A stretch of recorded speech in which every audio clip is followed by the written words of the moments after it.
Good evening, everyone. Wow, you are many. Hello, hi.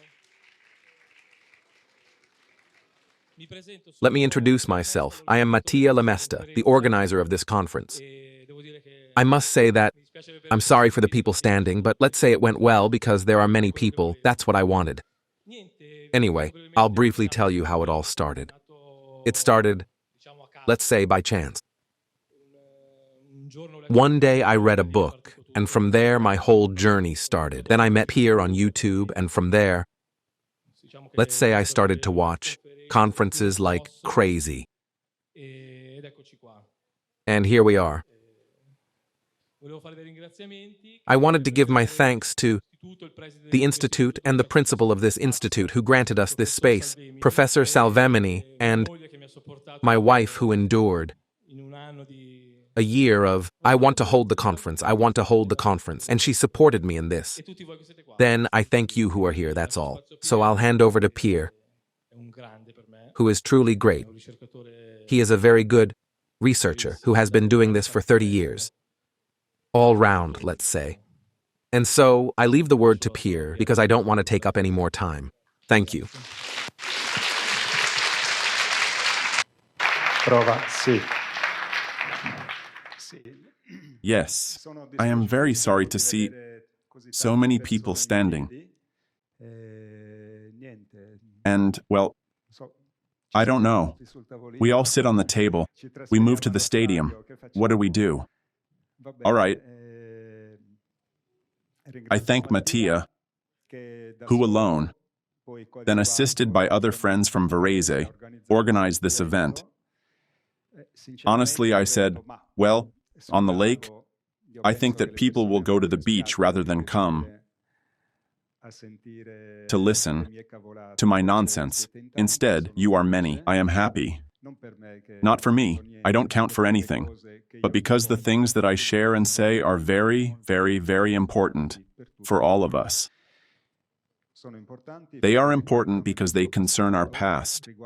They concern our present, and especially concern our future. The humanity of this planet is inside a process which 99.9% of the world population doesn't realize, because the system of power that controls everything, including our lives, doesn't want it to be known what is happening, among which the fact that it's been at least 70 years that extraterrestrial civilizations are in our world. Usually it is said that they visit planet Earth, but no, they are here. They have bases, structures, logistics, accommodations, kitchens to cook, eat. They have everything because they are human beings like us. Simply, they come from social realities extremely more advanced. And they are societies that have a history of millions of years older than ours, so they have reached milestones. In fields where we are still at absolute zero, indeed we are below zero. Commitment is important. Commitment is important because generically, we the people delegate the management of our life to someone else, to politicians, to bankers, to the clergy.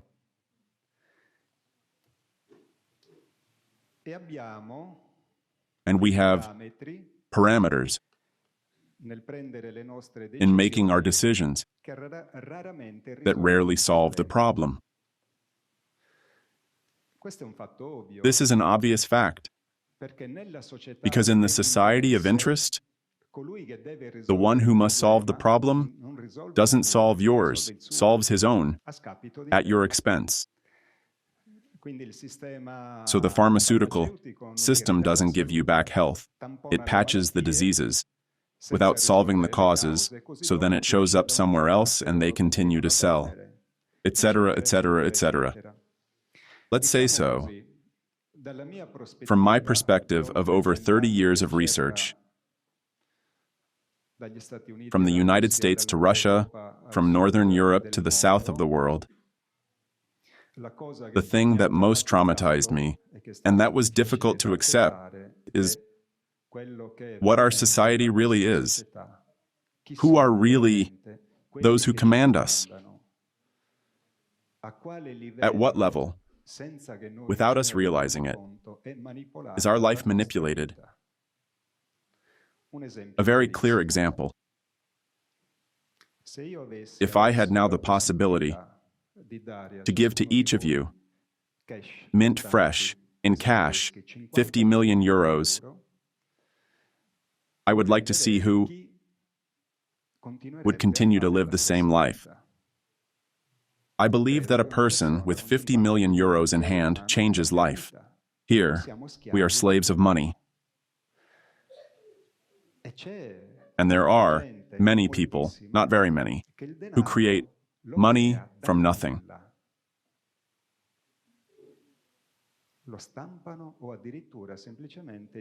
They print it, or even simply type, numbers on a keyboard. They appear on the monitor and end up in your account. They generate them from nothing. The quantity of the physical paper monetary base that exists on planet Earth is 1% of the entire monetary mass. 99% are only glowing little numbers in the bank's databases. Now, if one can create money from nothing, it's obvious that he creates as much as he wants. They have, not long ago, tried to count the money that exists. It's not possible. There is the story of a secret agent of the ROS that the CIA tried to kill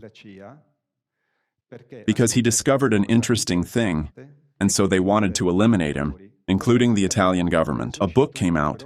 There is his whole story. He published it to save his life because they wanted to eliminate him. They had made him end up in a prison in Pyongyang. He managed to escape because this gentleman doesn't even see 007. He knows a lot of martial arts, and he saved himself by miracle to not be killed here in Italy. He published this book that is titled Supernotes. Supernotes. What did this gentleman discover who is called Vincenzo Finili? He is Tuscan. He discovered that in North Korea, there exists a printing facility with authentic printing machines that print real dollars owned by the CIA. The CIA has in North Korea, which they sell to us as enemy of the United States, nemica degli Stati Uniti, una stamperia segreta, a secret printing house of real $100 bills. These are called supernotes. They are real dollars, but they are outside the accounting records. This secret agent of the ROS, they made him enter a basement and there were the pallets, packed with dollars. Totally off the books. And then why do we have to break our backs, maybe on a job that we don't like, and beg for a pension that maybe we will never see? Why? Control, power, manipulation. So the average citizen doesn't realize this state of things. He or she perceives a reality that is a pure mental invention, because we are so impregnated, since children, with certain logics, that we don't even see what is in front of our eyes. Now, I have worked for years with national and international televisions. I have made many documentaries, especially for a program that was called Voyager. You know it, yes? Here, I made many of those documentaries. I wrote them, I did the research, I made the screenplays, also the direction and the editing to some. I have matured this understanding in 30 years of travels, over 30 years of travels, at very high level, for a whole series of things that now would be long to tell. I have had the opportunity to speak directly with secret agents of the KGB, with people from the CIA, American military, Russian military, Italian military, So there exists a world of which sometimes they tell you something at the cinema as fiction, as made-up science fiction, but in reality, they are expressions of a revelation that the people don't have sufficient competences to understand, because it's a bit of a cryptic language. Do you know Matrix, for example? Or Avatar? Here, there, truths are revealed, because there are very important reasons for which the system on one side conceals, on another reveals. For example, the FBI in 2011, unexpectedly, just like that, opens a site, a web page, that is called the Vault. It means the crypt, and there they put thousands of declassified documents, of which hundreds on UFOs. And there are some where it is said, clearly, who they are, why they come, and what they want. They know it. They know it because, from the information that we have today, the first extraterrestrial spaceship was recovered by the Americans in 1941 in the sea off San Francisco. No, Los Angeles. Los Angeles or San Francisco? One of the two, I can't recall. In this memorandum, written by a scientist, memorandum addressed both to the government, that is to the military, and to the scientific side, in which, in 9 points, there is explained the extraterrestrial visit, who they are, why they come, and what they want. The document is dated July 8, 1948. Curiously, it is a document that bears the same date of the day when it comes out on the newspaper Roswell Daily. On the Roswell Daily, I am tired, the Roswell Daily Record, in which comes out a dispatch from the military base of Roswell.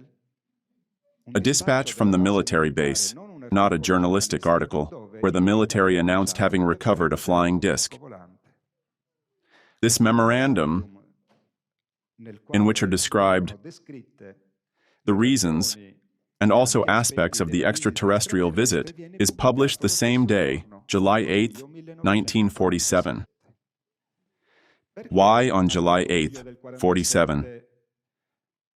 The scientists and the high-level military knew about the extraterrestrial visit, especially that their mission is of peace. Point 2 says it. Their mission is of peace. They contemplate on the settlement of this plane that we unsettle. July 8, 1947. Their mission is of peace. They contemplate on the settlement of this plane. It's been about 70 years that they take us for fools, lying to us about a reality that would have changed in positive. The history of humanity, avoiding the evils and tragedies, the war in Korea, Vietnam, the assassinations of Kennedy, Falcone, and Borsellino, the disappearance of the mafias. I also understand, for those who are not informed, that it's difficult to understand this. Very difficult. So, to help people, for years, I share an electronic format for free, in PDF, 18 books that are a base, that has been important for me, of knowledge, because they are all writings of non-human origin. They come from the cosmic extraterrestrial world, and from the divine world. So revelations, of angels, of Jesus, of the Holy Virgin, and so on.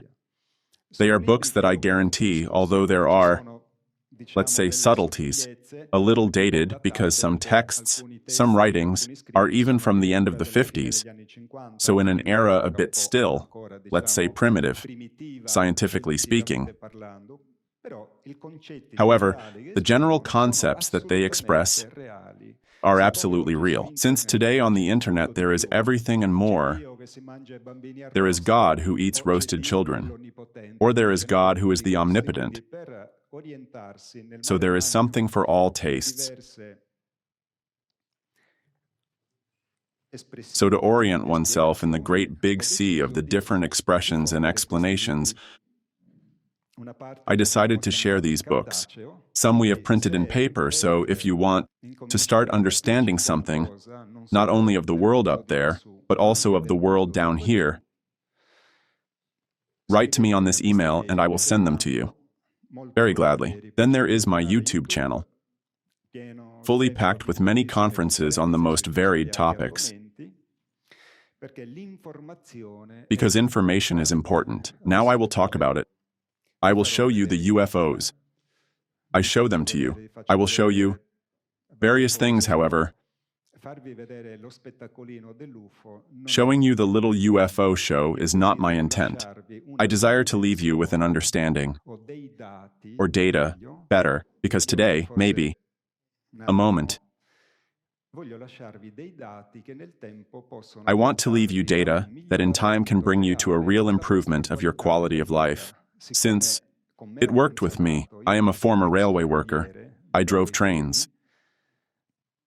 The encounter with this reality has overturned my life for the better, projecting me on a world scenario of people from the world of culture, of art, that I know. They are my friends. I almost never talk about it because it's part of my private life, but they are interested in the things that I share. So this reality has positively upset my life. Therefore, I try to share with my fellows, with the people, of which I am part, this reality and this knowledge that are really but really extraordinary, I assure you. Very effective, from the moment that you will understand things. For those who would like to stay informed about my events, download the Telegram app. Look for me, subscribe, and you will receive the notifications automatically that we also put on my Instagram and on my Facebook events page, which is this one here, Events Pier Giorgio Korea. Or you can also subscribe to my newsletter, always writing to the email, and there you will receive not only events, but also news that I select from time to time from the national and international scene. I hold many events. I am an intense speaker. I travel approximately for 70 events per year. So we know various revolutions. We know the revolution, let's say, of the American Civil War, the American War of Independence, which was one of the revolutions. Then the Revolution of Revolutions, which is the French one. The revolution of the young people in '68 ended up in a mess. All these revolutions have sprung from a new existential paradigm. There is someone who has thought the October Revolution in Russia, from which is born the communist dictatorship, or the Night of the Long Knives in Germany, from which Nazism is born. These social upheavals spring from new concepts of life, from new, we call them, ideologies. So the revolution cannot be if before there is not a new vision of life. In the vast majority of cases, practically all, the revolutions have always been violent, bloody, and for the people nothing has changed. Only those who are at the top have changed. But the people always suffer. They don't get out of it. And there is a reason. Because those who have power hide information from the people. So today, since the people think, reason, and have the same objectives as the rich, the powerful, there cannot be revolution. We are in need of a new culture, of a new vision of life, of new cognitive instruments. Since today the world's media are in the hands of 6 groups of very powerful families, which are those who have the banks. The information that is given to us is the one that the powerful one decides. The powerful one gives us information finalized to the maintenance of his power. For this reason, today 9 families have in their hands 80% of the world's wealth. Do you realize? 9 families possess 80% of the wealth of the world. There would be enough for everyone. Perhaps we would work 3 hours per day. And instead, these become always richer because they have in their hands everyone. That is, there is a continuous dredging of wealth from the poor to the rich. Also in Italy, eh? In Italy, the percentage is more or less the same. 80% of Italian wealth is in the hands of very few families. So the extraterrestrial visit is precisely the desire to transmit to us new concepts, cultural and scientific, so that the people can imagine a life and a different society. So today I will speak of things from a new point of view. I will speak of UFO, also of UFO history. We will see the footage of the spaceships, but, forcedly, I must also speak of us, human society, to understand. Not only to see, but understand. Why? What the extraterrestrials want is not that we film the spaceships and then we watch them, and we are happy. Above all, they want and desire to give us a new vision of life, a new science. So I must deliver speeches that embrace various fields of our culture, consolidated fields, such as, for example, the religious one, but from a different point of view. Now they are delicate topics, so it happens often that people feel attacked in their vision of life. Inside them, they begin to say, "Ah, but no, but this is not possible. But this gentleman is crazy. But what is he saying? No, it's blasphemous. He is blaspheming. Maybe we burn him a little." Once upon a time it was done, every now and then someone got burned a little. Giordano Bruno, you remember, no?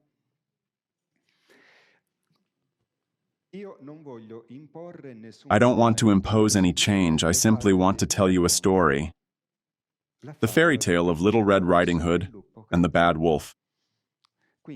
So I beg you, even if I say things that upset you, don't begin saying within yourself, "No, no, no, no," because if you do so, you don't listen to what I have to say. Because I will try to explain everything, but I need time. Because I must face very complicated things that demolish visions of life consolidated for centuries. So it is very difficult to manage to absorb, so I don't want to change your point of view. I don't want to condition you. I simply want today to tell you things that perhaps you will never hear again from anyone else. Because since I am an international researcher, I know the international researchers, the majority of what I tell you they know nothing about. Yes, they speak of UFO, of cases, investigations, but what has been explained to me is much more important. It concerns us. It doesn't concern them up there. So, I tell you a fairy tale. Take it like this. Today we make this science fiction journey. I tell you things. Don't feel upset. It's not my intention to upset you, scandalize you. I simply want to tell, explain. So, it's a new point of view. You see, this is a very beautiful photo. It's a shame that with the light you can't see so well. It was taken very little time ago. From the considerable distance of 63 million kilometers from planet Earth, from the probe OSIRIS-REx. This is the Earth, and this is the Moon. The Moon is located at 400,000 kilometers of distance from the Earth. Here they seem stuck together. Here there is the Little Dipper. Do you see it?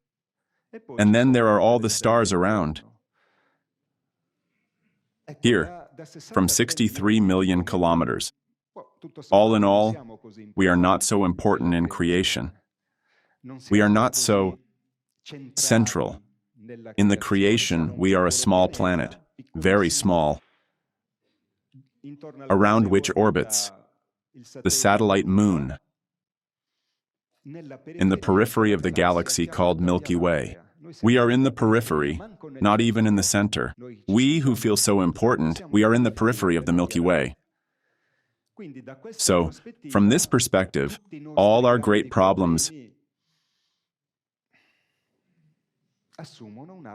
assume another proportion, and there is a problem, however, that nearby there is not another place where we can go, and this planet, we are destroying it.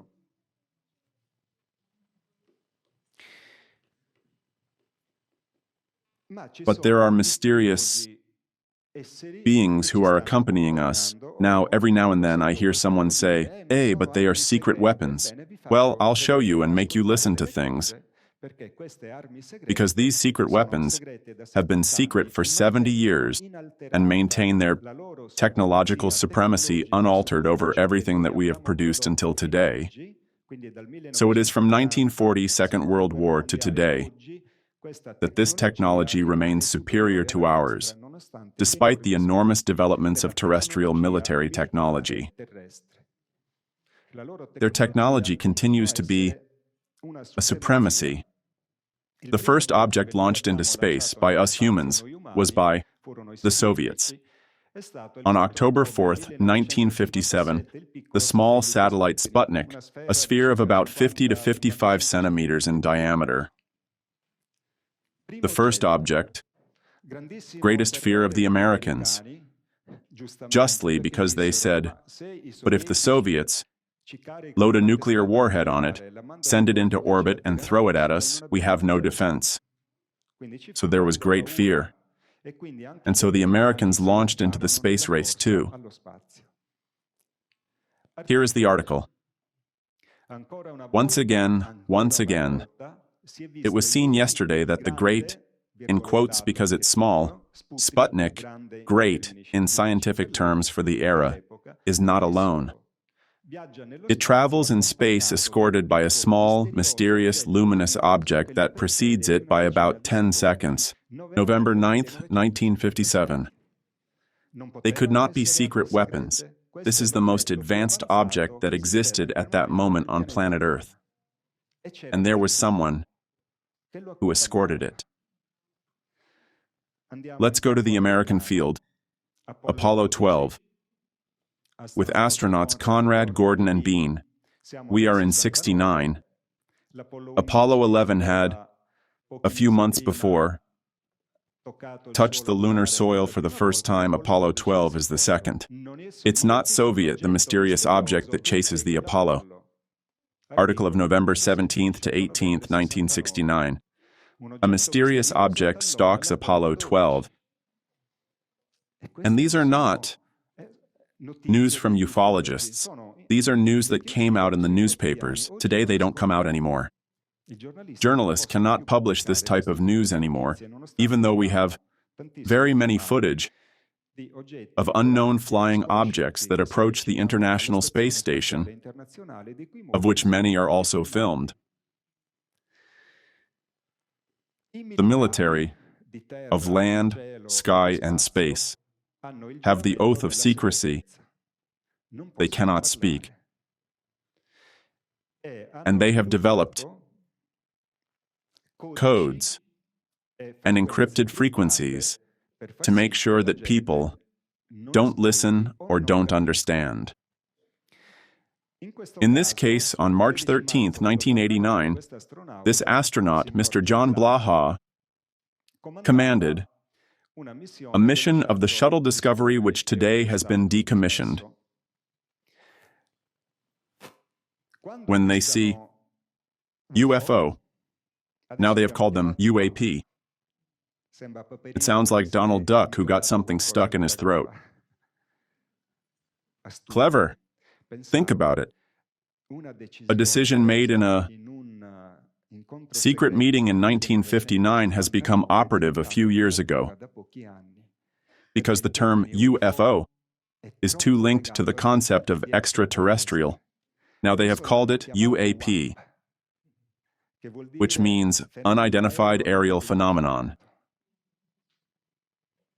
unidentified, aerial phenomena, because UFO is an object, the phenomenon is not. They are clever. A former CIA agent came, former, but I don't believe it, to Rome a few months ago, the head of a project that now I will tell you about, to explain things calling UFOs, UAP, the UAP. What happens, therefore, in this journey of March 13th, 89, that the journey of discovery was spied on by Mr. Donald Ratch, a radio amateur,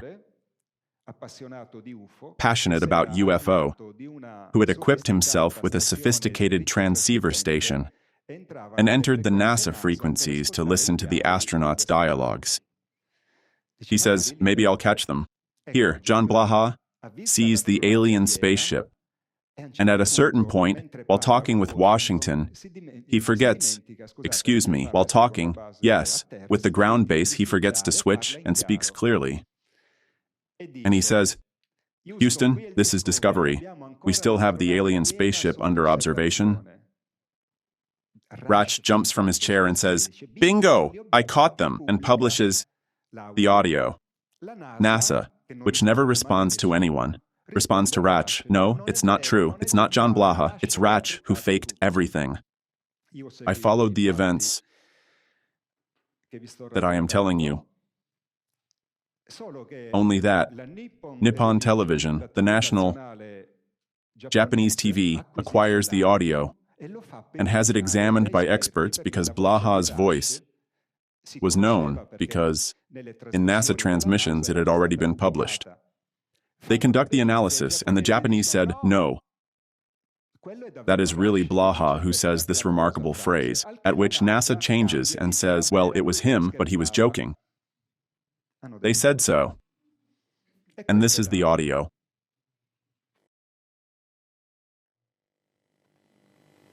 Houston, this is Discovery. We still have the alien spacecraft under appearance. Houston, this is Discovery. We still have the alien spacecraft under appearance.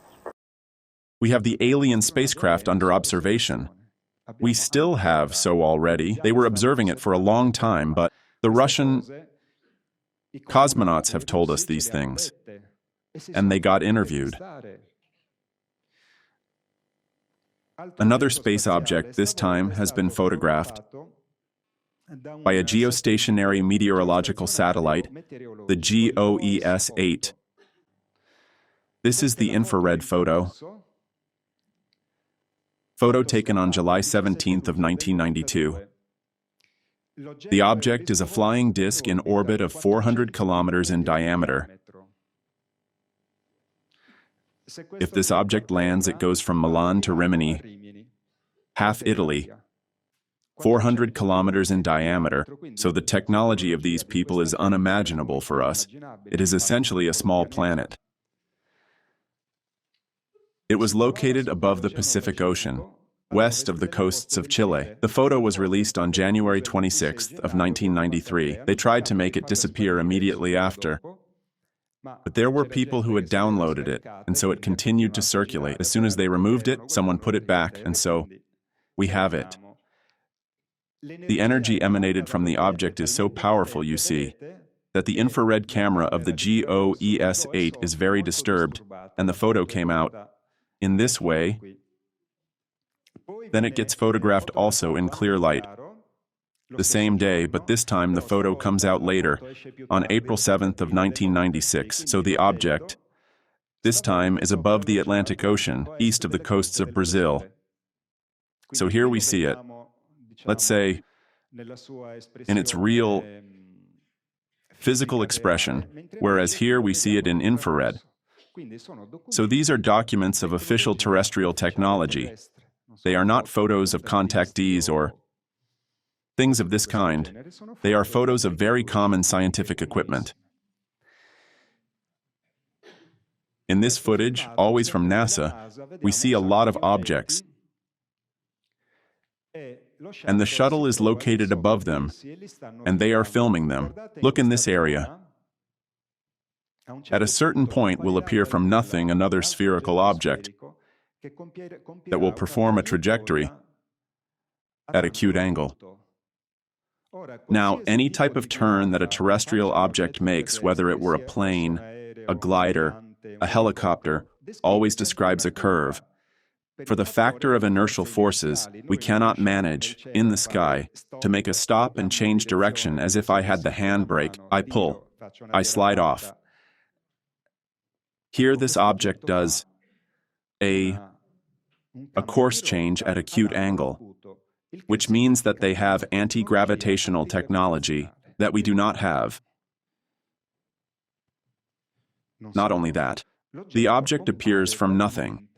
So they travel in what in science fiction movies is called hyperspace. Then nobody knows what hyperspace is. However, let's call it hyperspace. I would say that they travel in another vibratory dimension.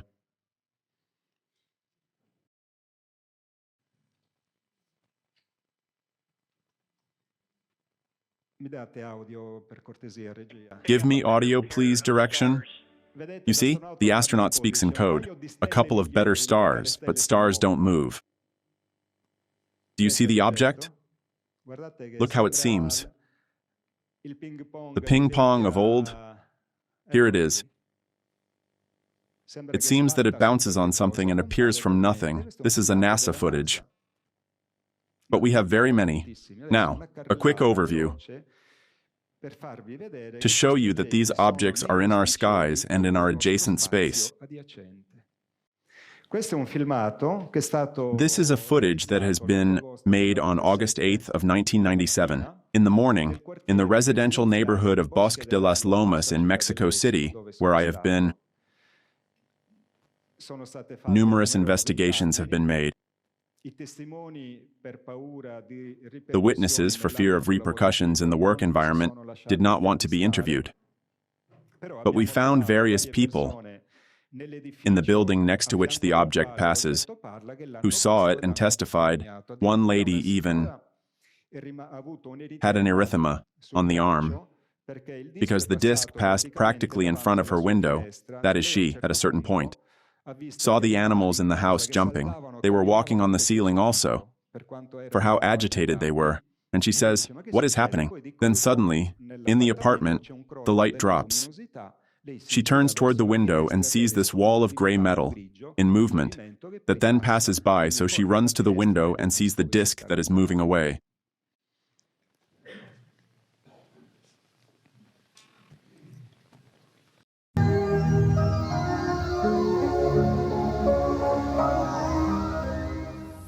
Aquí lo tengo.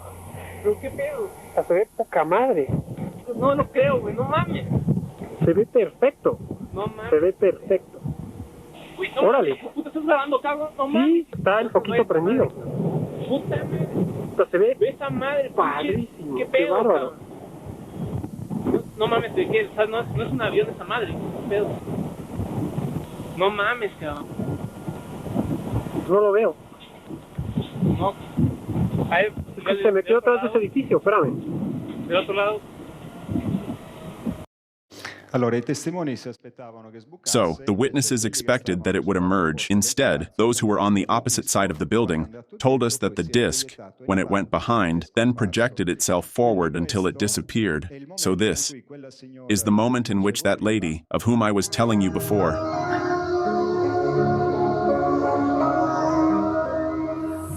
Aquí lo tengo. when the disc passes here behind, you see, there are the apartments on the other side, and the lady was here, behind. Puta madre. Pero se ve Ve esa madre, padrísimo. ¿qué pedo, bárbaro. cabrón? No mames, ¿de qué? O sea, no es un avión esa madre, ¿qué pedo? No mames, cabrón. So, the object you see makes a tilting movement. Because in reality, these are not aircraft, they are ships, and they navigate on the flow lines of the planetary magnetic field. So, since the field is undulatory, they have this movement that we call dead leaf. The disk seems to rotate on itself. It is not so, because there is a gravitational counterfield that rotates around the object that creates somewhat that effect of summer mirage. When the air rises from the hot asphalt, it has that effect there. Maybe we'll look at it again so you notice it. Because this energy, although at low regimes as in this case, so very low speed, heats the air molecules. In fact, at night, we see them as luminous objects because ionized air at night produces luminosity. If the disk is at high energy, they become luminous also during the day. So we see them as masses of light. But in reality, inside there is the metallic object. I have had the opportunity to see photos analyzed in university environment, where there were objects of light. But then, with thermographic scans, the university professors said, no, inside there is the metallic mass. And they study these things.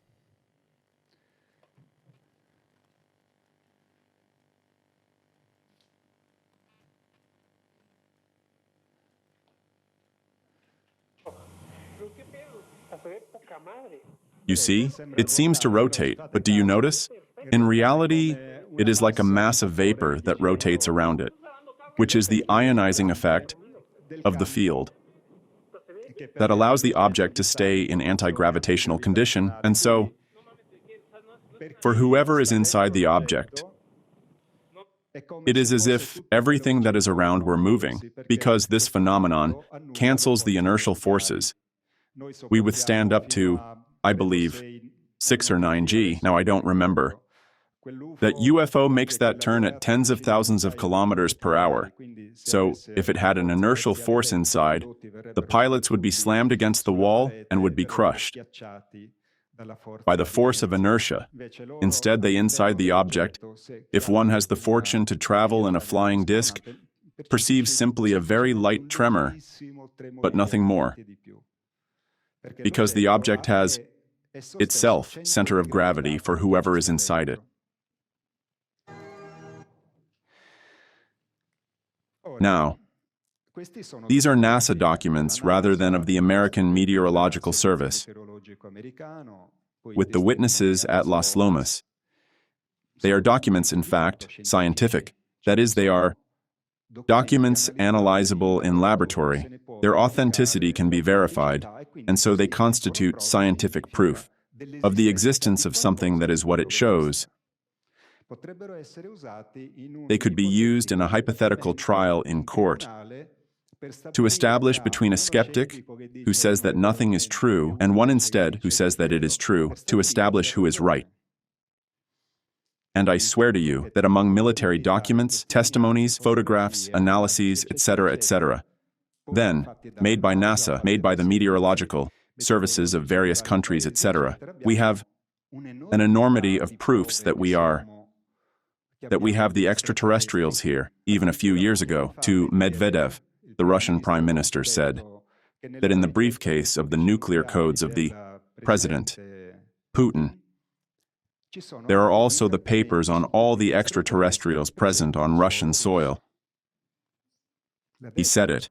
In Italy, they said that it was off the record. It is not true. It was not off the record. It was a real interview that they did not show. I instead found it in Russian and translated it. He said it to a journalist, Medvedev. It was not off the record who was speaking to turned-off microphones. Then they said that he was talking about Santa Claus. Nothing is true. So if we have the probative documents, so scientific, why believe in UFOs? Believe is a religious term because God, nobody sees him. But if the UFO object, unidentified flying object, is objective, it is not a matter of belief, it is a matter of science. It is a trick, a manipulation of the mind, because belief is a crystallized condition. I believe. And that's it. And I don't believe, and so quarrel. Instead, if it is object, it is science. Science presupposes a research. Research presupposes proofs. So if all of us did research and had the proofs, we will change our way of thinking. We will understand that we are deceived by the system. And so they invented the belief of UFOs. It works all over the world. People say, but do you believe in UFOs? No, I have done research, I have the proofs. I don't need to believe, I know. But the television series, this is the incipit of X-Files. I want to believe, I want to believe, I don't want to believe. I want to know. It is different from believing, knowing. And this underlies a terrible manipulation of our psyche that begins from when we are in mom's belly. Let's analyze the word. Information is a term that comes from Latin informatio, which means idea, representation, and also instruction, school formation, education. But informatio, in turn, comes from the Latin verb informare, which means to give the form. Every now and then I hear someone who says, but I am made this way. No, you are not made like this. They have made you like this. Because when you were born, you had no opinions. You knew nothing. You were ignorant. You were a child. Society, family, school has formed, has created your parameters. It is not true that you were born like this. We have been made like this, formed by information inside, psyche, mind. We have been formed in this way. You see, in the child, the ego, at a certain point, manifests itself spontaneously. I, no, why, what a pain. The ego. At 25 years graduated, we no longer say I, we no longer ask the why of anything. We accept that the little dragon Mario decides on our money. We accept that Mr. Prodi sells off what is not sellable, the national patrimony, which is ours. What Berlusconi and Renzi did, the state property is inalienable property of the nation, that is ours. They sold it. Why don't we react? Because we are ignorant, we ignore. We are deficient from the Latin verb deficere, to have deficiency. Italy has been transformed with the laws into a company, and we are the merchandise that they are selling. Le autostrade se le presa una famiglia molto potente, non vi dico il nome. The highways, a family took them. Very powerful, I won't tell you the name. 40 people died. Who is investigating them? Who is investigating them? Who is investigating them? And they collect a lot of money. Every single day, millions of Italians pay. They increase continuously, and we pay. Why? Why has a good of the people become private? Private. We have been deprived of a good that is ours. How is it possible? We have been made handicapped in the mind. We all perceive that we cannot do anything. It is not true. Wrong. If we unite, we turn them inside out like a sock. For this reason, they put us one against the other. They are afraid. We are many, they are few. Therefore, they must build us a mental cage from which you perceive that you cannot escape. The cage or the strategy of the elephant. In India, if you pay attention and do research, you see gigantic elephants with a chain and a little pole stuck in the ground that the elephant, if it goes like this, tears it out. It does not do it. Because the technique is, since childhood, to put the little pole and the chain on it, and when the little elephant is small, it cannot manage to tear it out. It tries for some days, then eventually it gets the idea in its head that it cannot do it. It stays with it for life. Therefore, as an adult, that pole that it could tear out when it wants, as soon as it feels the chain tighten, it goes back. I cannot manage. They are geniuses. Today, the information has become the news. The news. We have news everywhere. 99.9% recurring isn't worth a damn. Is good for nothing. News. News. But the word information contains within itself another secret: informa action. Our interior formation informs, that is, directs our action in the choices of life. If we are malformed through the manipulated information, we will not manage to make the correct choices to solve our problems, which is exactly what we are living. Yet they have said it. These gentlemen, this thing here, the powerful have said this here. Important people. Important people who have escaped from my PowerPoint have said very interesting things about money, the one God of our time, the untouchable and absolute divinity. We have husbands, wives, children, lovers. Let us say it softly. It can happen one day that we do not think of them, but for sure, every day we think of money. Without money in this society, one dies, one suffers badly. The force of money corrupts love, corrupts family relations, corrupts our quality of life. Henry Ford, the one who made the factory of automobiles. It is well enough that people do not understand our banking and monetary system. For if they did, I believe that a revolution would break out before tomorrow morning. Wow! And what is the secret of money? Among other things, Henry Ford, curiously, is the only one who has received from the Nazis, from Adolf Hitler, the Grand Cross of the Supreme Order of the German Eagle, the highest honor that can be awarded to a non-German person. Hitler has rewarded Henry Ford. Incredible. His factories during the war in Germany have never been bombed by the American Allies and produced for the Nazis. Henry Ford produced for the Nazis. Hitler was financed by the Bush family and by other families. Divide et impera. Who goes to get killed? Not them. The people. War is the greatest business. For this reason, every now and then they make one.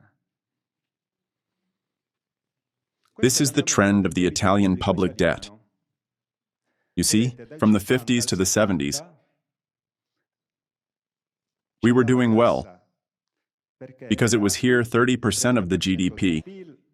Therefore, we kept 70% of the produced wealth, gross domestic product, between 70 and 75, 44%. Then it begins to rise.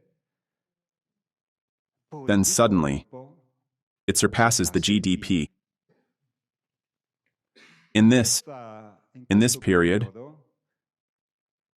with a white coup d'etat, Mr. Giorgio Napolitano dismisses Berlusconi illegitimately, puts us, is made in haste minister, this professor of Bocconi, who, according to the story that these delinquents have told us, had to solve the problem of public debt. He has worsened it. He has signed treaties, Monty, and has given to the banks a heap of our money. Billions. But what is public debt? Who can explain it to me in financial terms? Now, interest paid on the money that we take. And you have seen my conferences.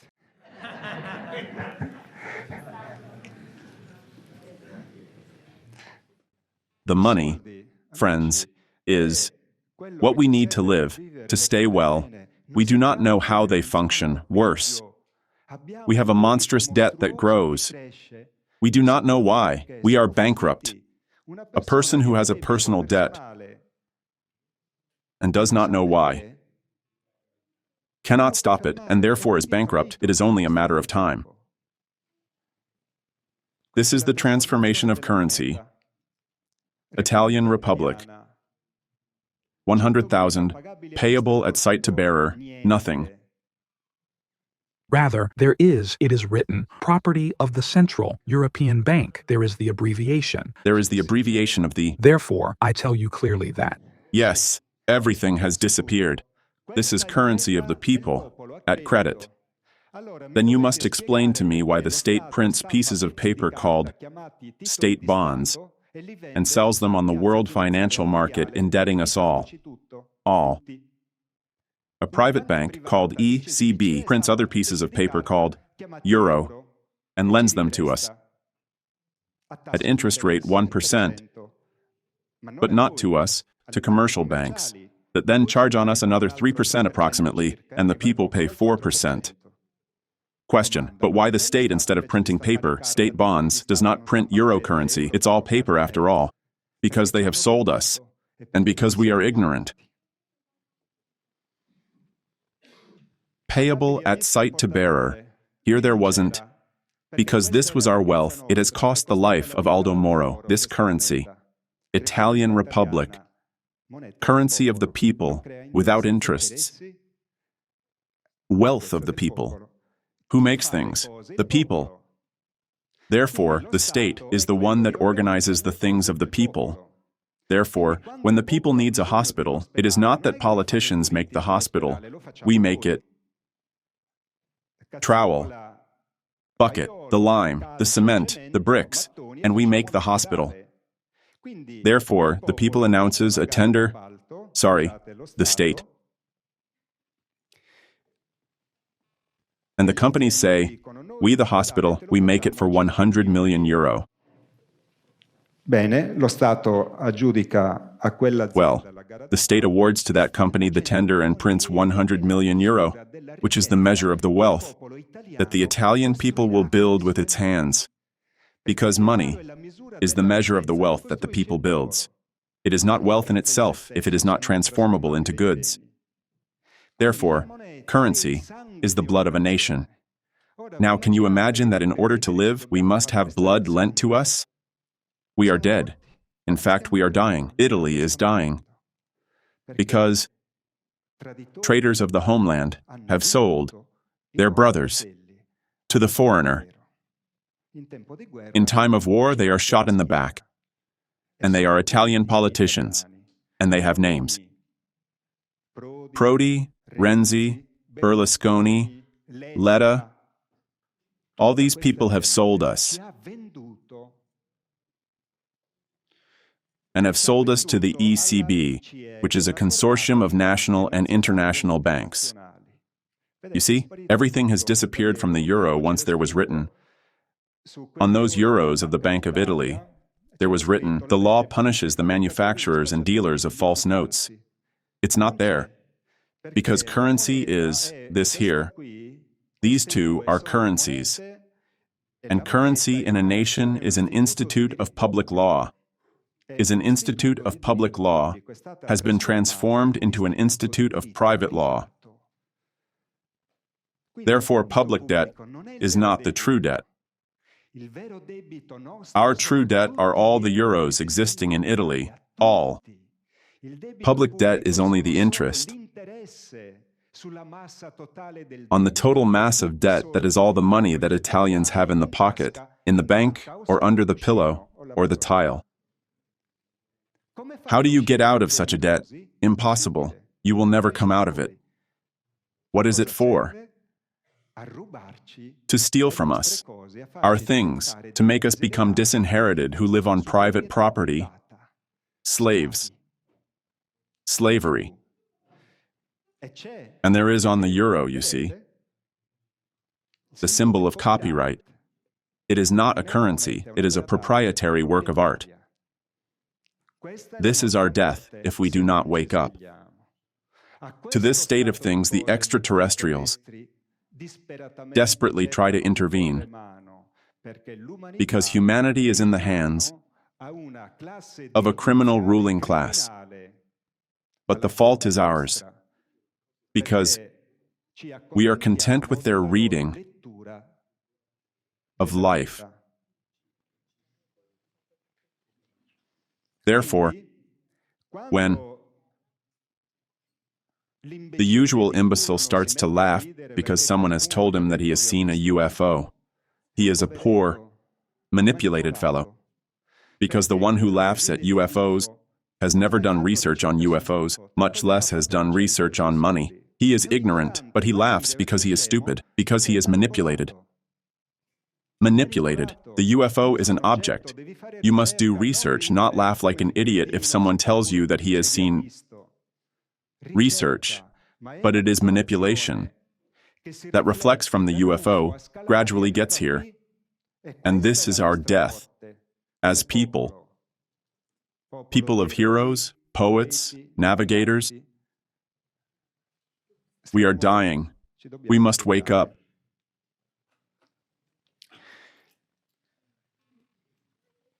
UFOs are here. We have important news. Let's get back to the topic of secret weapons.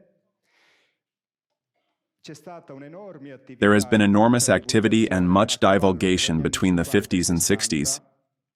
And the power had understood that this story was taking hold. Therefore, they have said to journalists, you must not speak of it anymore. Have you seen what happened a few days ago on Channel 4? No? Where I have been at Chiambretti's. Because people were beginning to ask themselves, what do these beings want? Because in those years, millions of people have seen them. Think about it, in '54, above the stadium of Florence. There was the match Fiorentina-Pistoiese. 10,000 people on the stands. All nose up, match stopped, players, referee included, to watch the UFOs that were going and were coming from the stadium to the city. Therefore, millions of people have seen these objects. Today one does not speak of them anymore, and they are always put in ridicule, to disorient our mind and manipulate it, because we all fear of looking like an idiot, of the fool who believes in nonsense, and therefore we are the jailers of ourselves. Which then it's no nonsense, because if we think that all the universe will be able, that is, we are not only us as. Hey, darling, but you say it. The majority of people does not think like you. Sometimes I think and say, well, but we can't be the only ones. Do you see this happening in society? It is not. They do not have logic anymore. Yet the situation is here. This is an article that came out in the days when, between 19th, 20th, 25th, and 26th and 27th of July, the extraterrestrial flying objects were violating the airspace above the White House, which airspace is inviolable. The fighters take off immediately as soon as something flies above the White House. These are articles of those days. Saucer outran a jet. Pilot reveals. The events were happening starting from that very night of July 19th, between July 19th and 20th, at 11 o'clock. The UFO flyover over the Capitol, Washington, was seen by thousands of people in the city and also in the surroundings, in the suburbs, and the news reported by a great number of newspapers. They were even seen by the radars of the Edwards, Andrews, and Bowling USA Air Force bases, as well as the radars of Washington's civilian airport. And this is a photo of the radar screen that shows 6 UFOs with a fighter jet in the middle. They are the blips. The radar blips. So the UFOs appear as little balls. The fighter jet is ellipsoidal. Official facts. The jets were told to shoot down the flying discs. So real, historical facts, above the White House. The fear, the agitation of the population was such that they had to bother a very important person. Who was this gentleman here? Mr. John Alexander Samford, a general, who was the commander of the American Air Force Secret Services. To appease the population, Samford holds a press conference at the Pentagon on camera. So he has journalists and cinematographers come, back then there was film, and releases this statement, where he says, "They are not our secret weapons." And he was the chief of the Air Force Intelligence Services. He knew these things.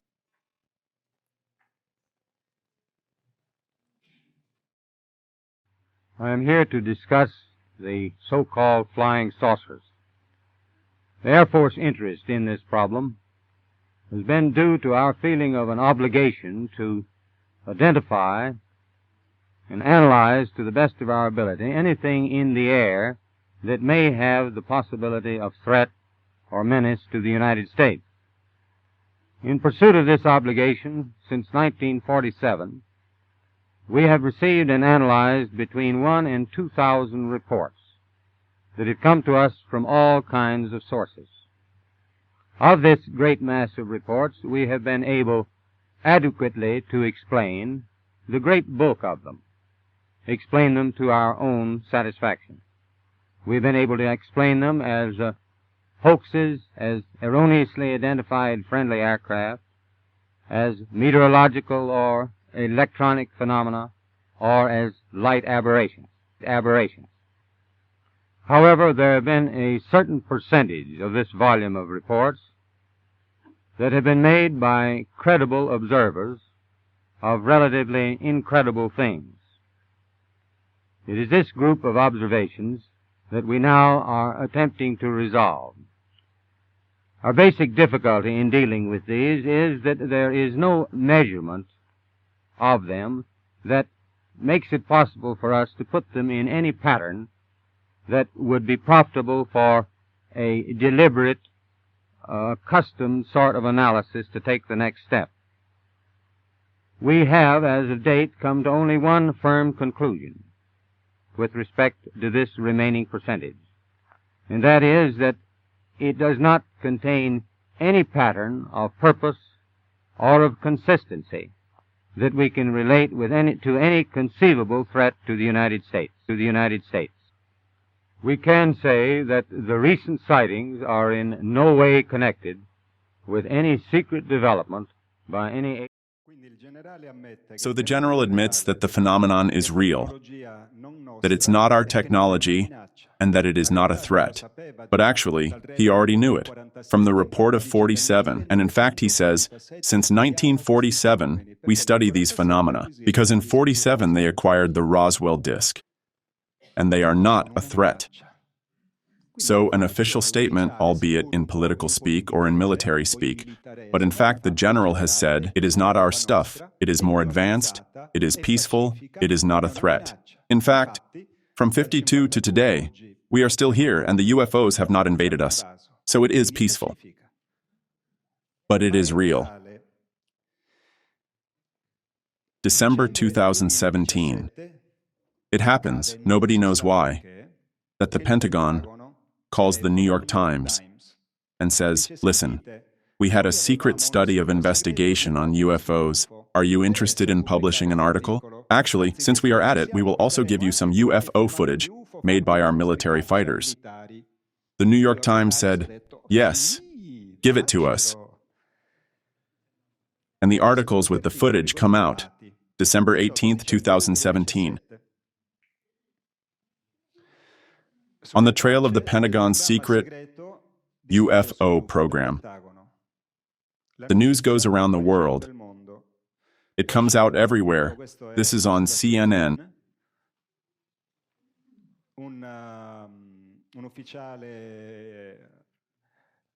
A Pentagon officer in retirement states, we might not be alone. Then actually, he recently came to Italy and said,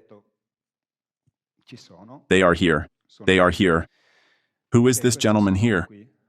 And he is precisely the director of this secret Pentagon study that lasted 5 years, according to him.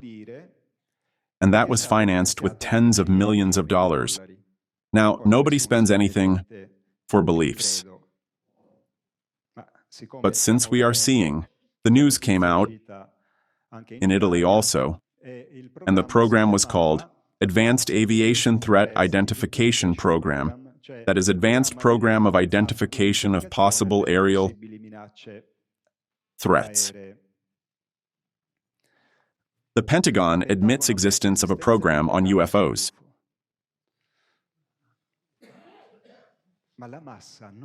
But the masses did not perceive it. They said it in silence. And this is footage that a military fighter jet made in infrared with a special camera.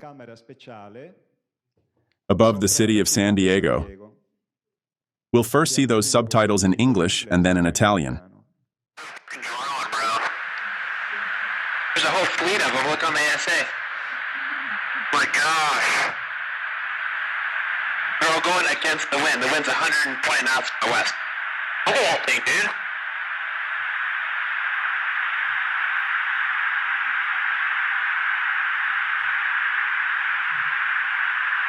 That's not our LNS though, is it? It's not. That is the LNS, dude.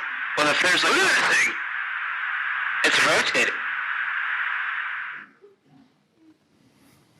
Drone, bro. There's a whole fleet of them. Look on the ASA. There is a whole fleet of them. Gosh.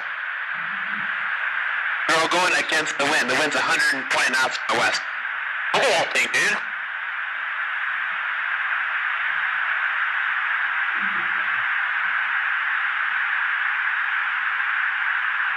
That's not our LNS though, is it? It's not. That is the LNS, dude. Well, if there's like... Look at that thing. It's rotating.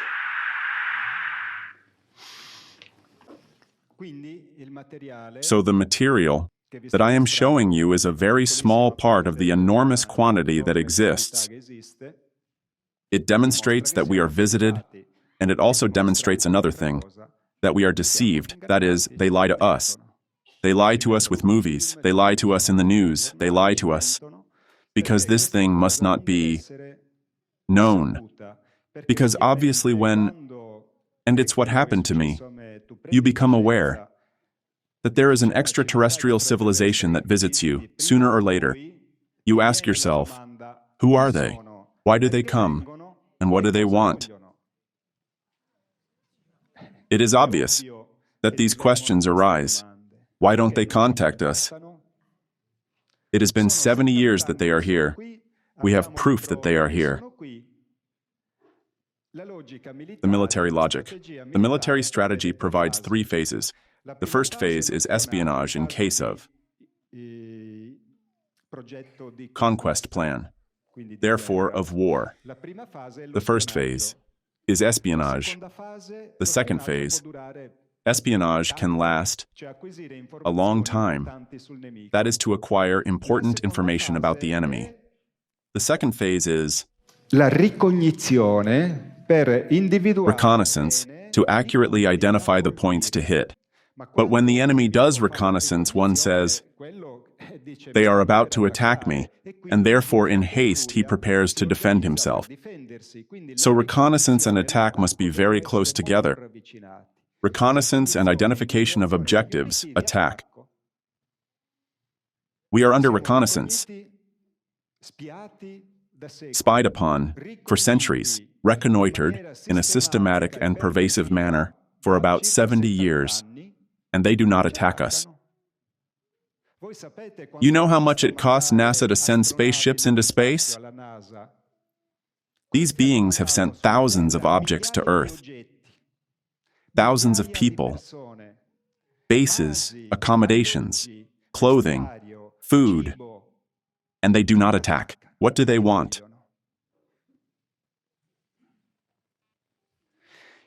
In order to understand this, we must address something about ourselves that embraces the religious belief. We accept that our physical part be studied by science. The energetic part, let us call it spirit, is a religious belief.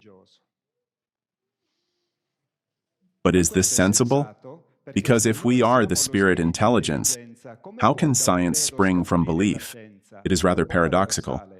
If I am the cause of the life of my body, and my body is science, all the more reason I must be science too, as spirit. I cannot be a belief, because if we are a religious belief, maybe we exist. We do not exist, but I know that I exist. So I, as spirit and intelligence, am science, not foolishness. And today science has discovered interesting things on which we do not reflect, so everyone accepts that science studies the physical human body and planet Earth. But planet Earth has its energetic part. It has a magnetic field that protects us from the flows of solar particles, which is called Van Allen belts. It is a very powerful field in its central zones. It is radioactive. By the way, for those who say, but you cannot go to the moon because the Van Allen belts are radioactive. Yes, here, but here there is a hole, and also here. The more you approach the north, the more the belts are weak, so you can exit from there. There is no danger. This field here is split, but it's actually like a donut. It is an energetic donut. It is called in electrical engineering toroidal. The coils that are like spools of thread are toroidal because the field fluxes must circulate in the copper wire. That follows the flux lines. But we also have our own toroidal field, and man's toroidal field has been measured. The component of greatest strength of the toroidal field of man is generated in the heart, not in the brain. The field generated by the heart is, electrically, 100,000 times more powerful than the brain, 5,000 times magnetically. Not only that, the heart contains between 40,000 and 50,000 neurons. This explains why the heart in the fetus begins to beat regularly before the brain is fully formed. They invented brain death for organ harvesting. The organs are taken from living people while their heart is still beating. Because if we could transplant the organ of a dead person, we would all be Jesus Christ. We would resurrect the dead. The organ must be alive. The person is alive. They invented brain death, which is false. Have you heard or read the article a few days ago? A Danish girl, if I'm not mistaken. The surgeon was there with the scalpel ready to kill her, and she woke up and said, "Good morning." A person is dead only if the heart does not beat. Heart has stopped. Organ transplants are done with beating heart. In fact, they give anesthesia to the one who must be harvested. Now, I'm not debating whether a person chooses to sacrifice themselves to sacrifice himself for someone. By all means, I have nothing to say. But at least let it be known. You are not dead when you give organs, you are alive.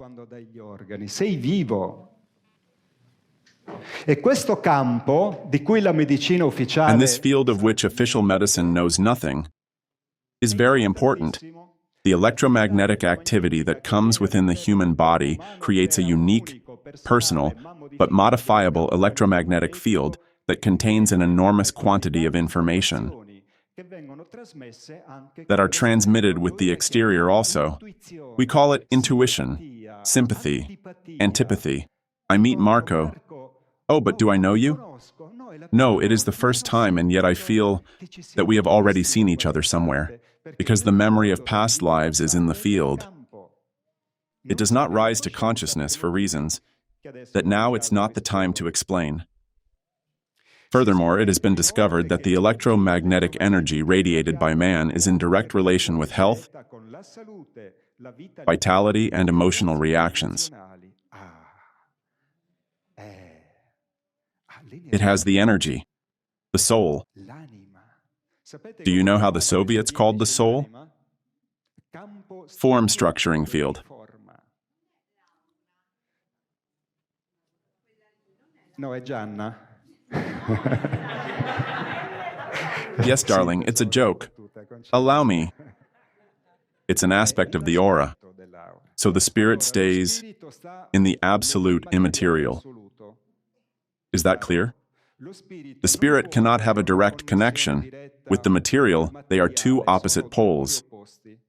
Therefore, the soul is a very complex field that structures the physical body and creates the dimensional links that connect the physical part with you, who are the spirit intelligence. That is the soul, form structuring field. The female ovum is a little ball, it's spherical, and then it takes angles in golden proportion. Who tells the cells to form this way? Who informs the cells? Who tells the cell that is here, "Oh, stop growing, you're on the tip of the nose"? There's an information that manages the duplication and cellular reproduction, and this is in the field. When we die, we take the field away with us. Then in the post-mortem, processes happen that clean the personality, because if you lived in China, you cannot be born Chinese in Italy. Therefore, all the human part gets cleaned in the post-mortem. You preserve all that is experienced in life, and you reincarnate in another body, in the gospel. This is explained well.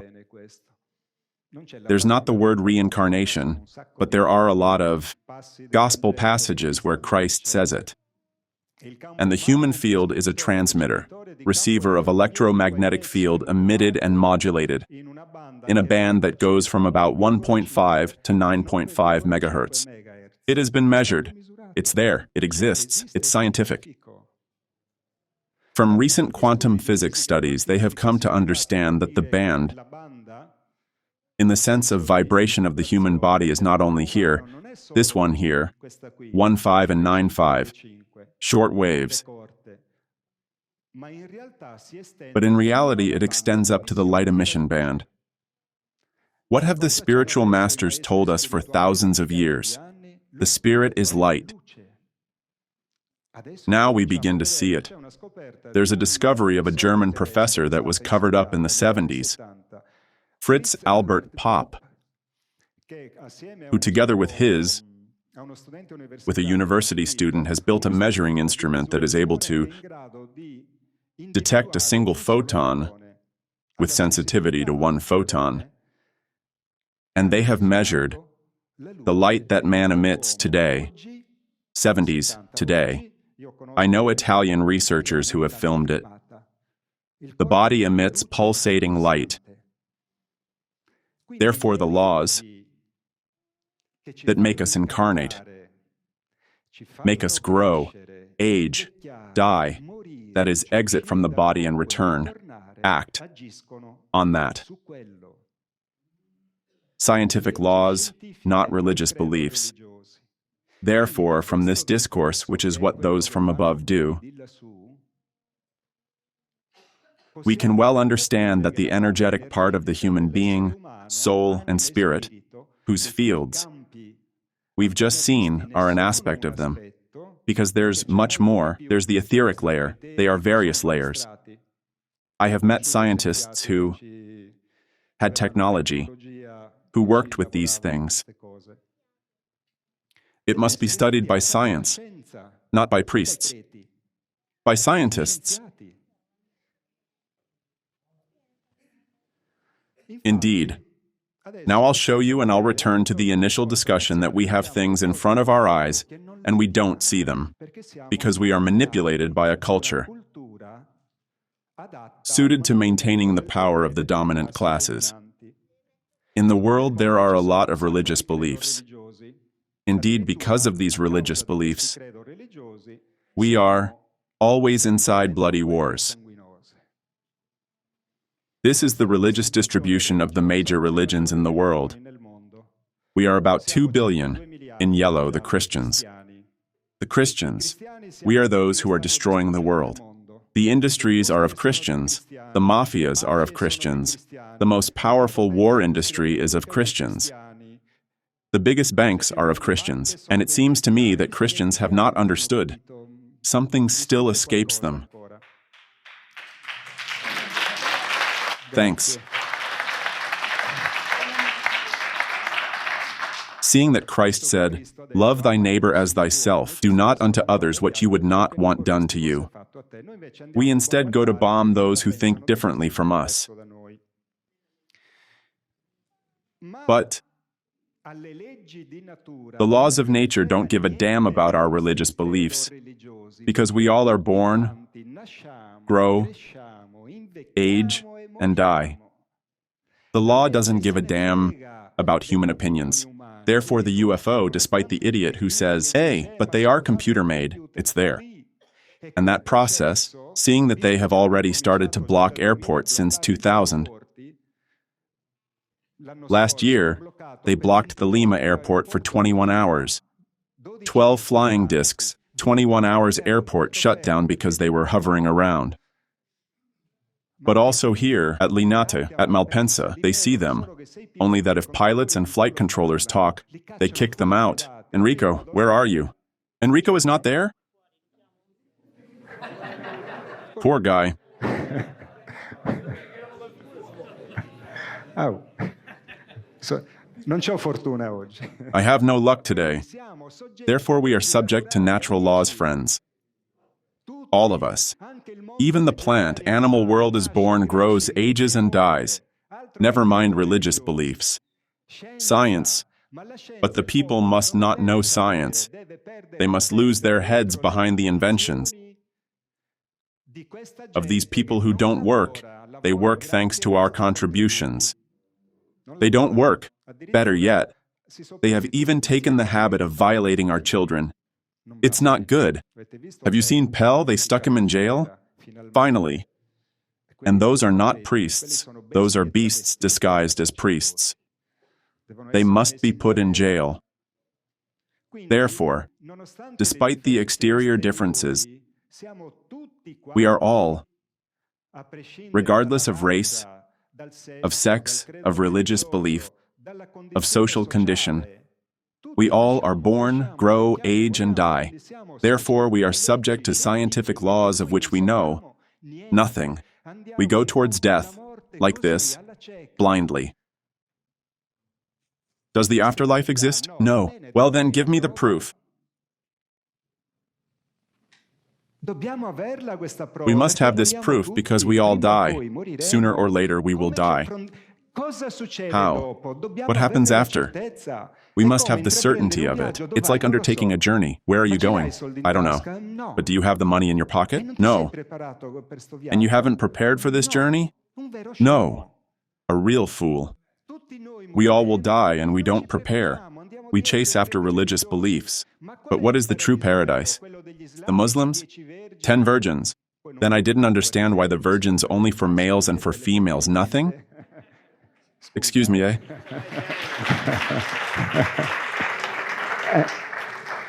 I mean, women also have the right. 10 for men and 10 for women. Then where they get these from, I don't know, because it seems to me that little stuff is left around, but whatever.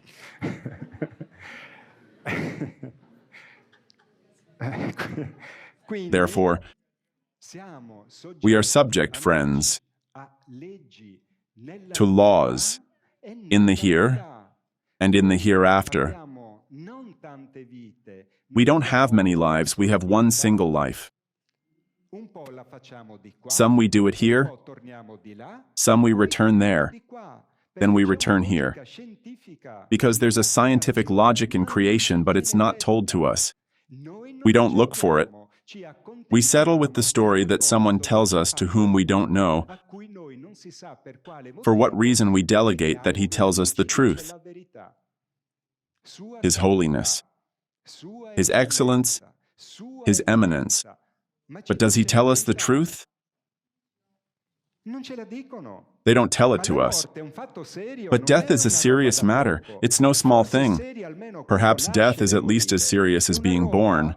It's a thing. Therefore, for the newborn, we prepare a heap of stuff. For the dear departed, nothing. A coffin, we stick him in there. But the dear departed is alive. The body dies because what keeps it alive goes away.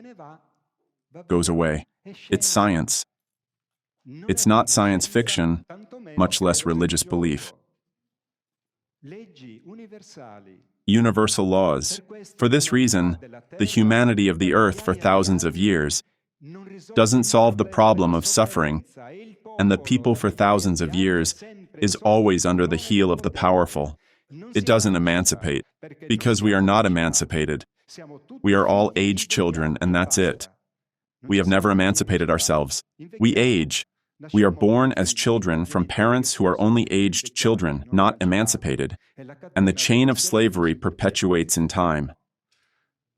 Why? Someone alive who goes towards death and doesn't know why, and doesn't know what's after, is demented. There's something that's not right in his head. Because death is a certain and scientific fact. Why should it become a religious belief after? Someone should demonstrate it to me. Seeing also that the Son of God incarnated healed the blind, the lame. He knew science, indeed he was called Master, and he was a layman. Jesus was a layman, son of a carpenter named Joseph, and of a young girl 16 years old named Mary. Who wanted him dead? The priests? What's going on here? Until the 300s, the emperor killed the Christians. Then Christianity becomes official religion, and Christians start killing. What does it mean? That nothing has changed. The empire has changed clothes, but remained empire. The emperor is called Pope, but it's always Rome. Therefore, as Toto said, a livella, there's only a small difference, which is this one here.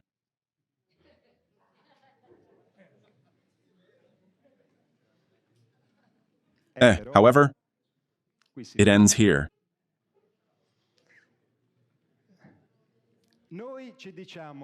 We call ourselves Catholic Christians. We don't know the Scripture. We don't know the Gospel because we are happy with someone reading us some bits of it. But the Scripture is what Jesus wanted to transmit to us at great cost, ending massacred on the cross. We don't know it, and that's why 2 billion Christians are destroying the world, because they profess a religion by hearsay that in reality is a false religion manipulated, born from true facts. For 300 years, the first fathers of the Church, like Origen, taught the law of reincarnation. Then they make the agreement with the power, with Constantine, who by chance says, well, let's remove reincarnation, because a people that knows to be eternal could give us a few problems. And council after council, the teachings of the gospel have been destroyed. In the Catholic doctrine, and the catechism was invented. But if there's the gospel, what do I care about the catechism? Hear therefore Jesus, the Jesus, from whom those who go away in the Eastern religions escape, is a false Jesus. It's a marketing product invented from scratch. Jesus said other things. I have come to abolish the law.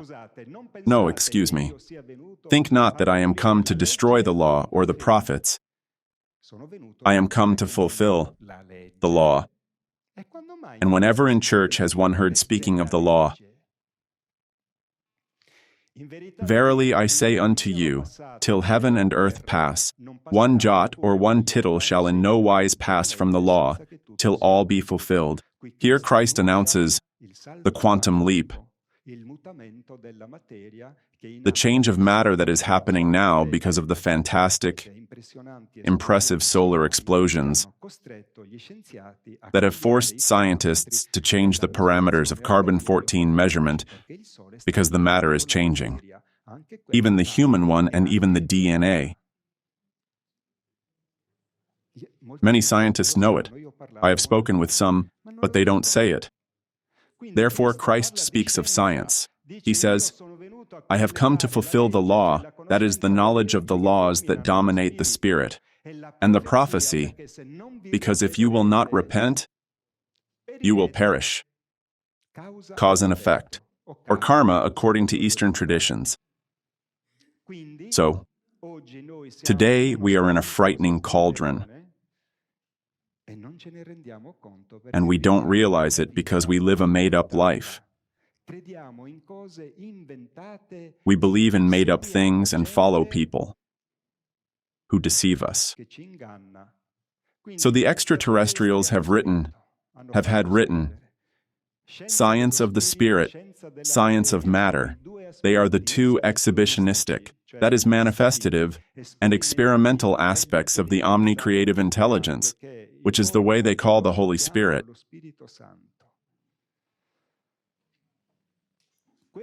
These two complementary values must be in perfect balance because they stabilize the evolution of species in the manifestative process of continuous becoming. Incarnation after incarnation, the two laws must be in balance. We have a frightening imbalance between the science of matter and the absolute non-existence of the science of spirit, so we have made frighteningly mad choices, like building thousands and thousands of nuclear warheads and hundreds of nuclear plants that have polluted and poisoned the air, the water, and the soil. So this science tells us that the religious discourse is not a creed. It is a historical social fact that Christ spoke to us about. Have you ever wondered why the apparitions occur to Christians? Muslims don't have them. Repent doesn't mean changing religion, it means changing lifestyle. In the Gospel, there is not a single line that says one is saved because one goes to church, or takes communion, or confesses or gets baptized. It's not written. It's an invention. It's not written. It is written that the elect are those who have given food to the hungry, drink to the thirsty, who have clothed the naked, visited the prisoners and the sick. This is what the Gospel says. That other thing is proselytism. So we are deceived there too.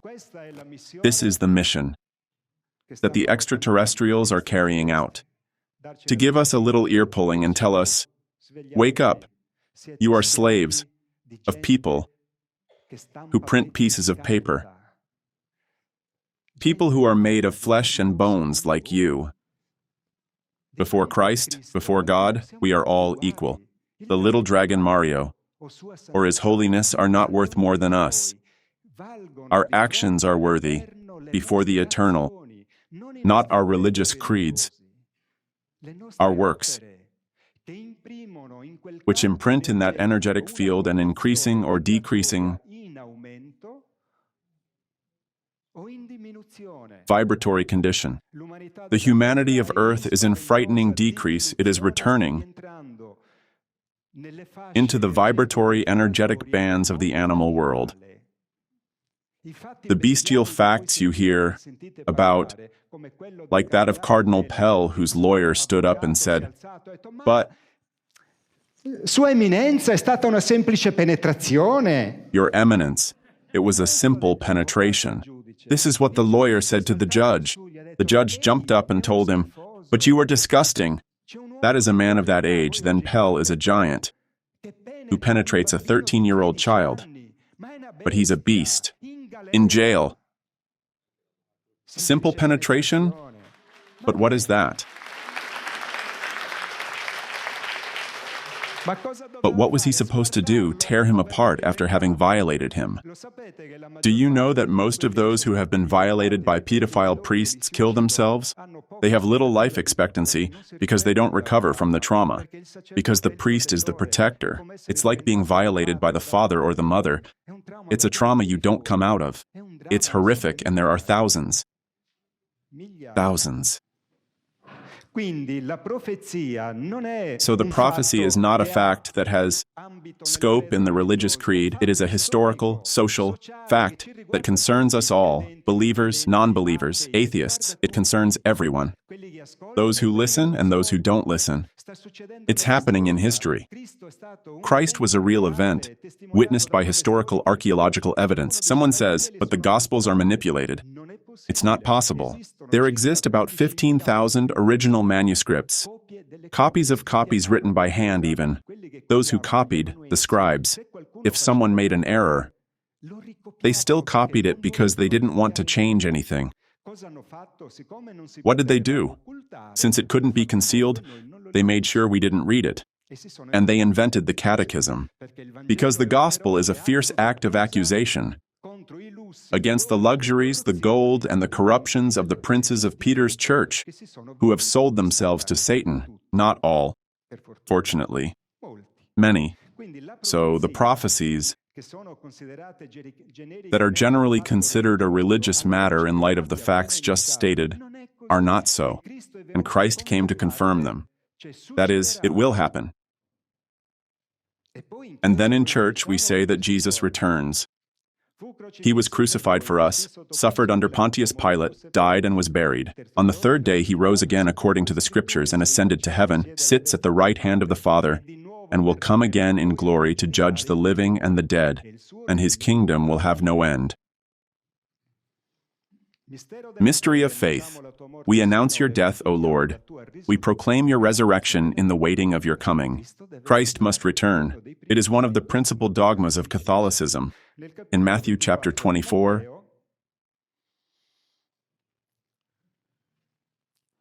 it's all about Jesus explaining the situation of the world at the moment of his return. They never read it. While he was sitting on the Mount of Olives, the disciples approached him privately, saying, "Tell us when these things will come, and what will be the sign of your coming, and of the end of the age?"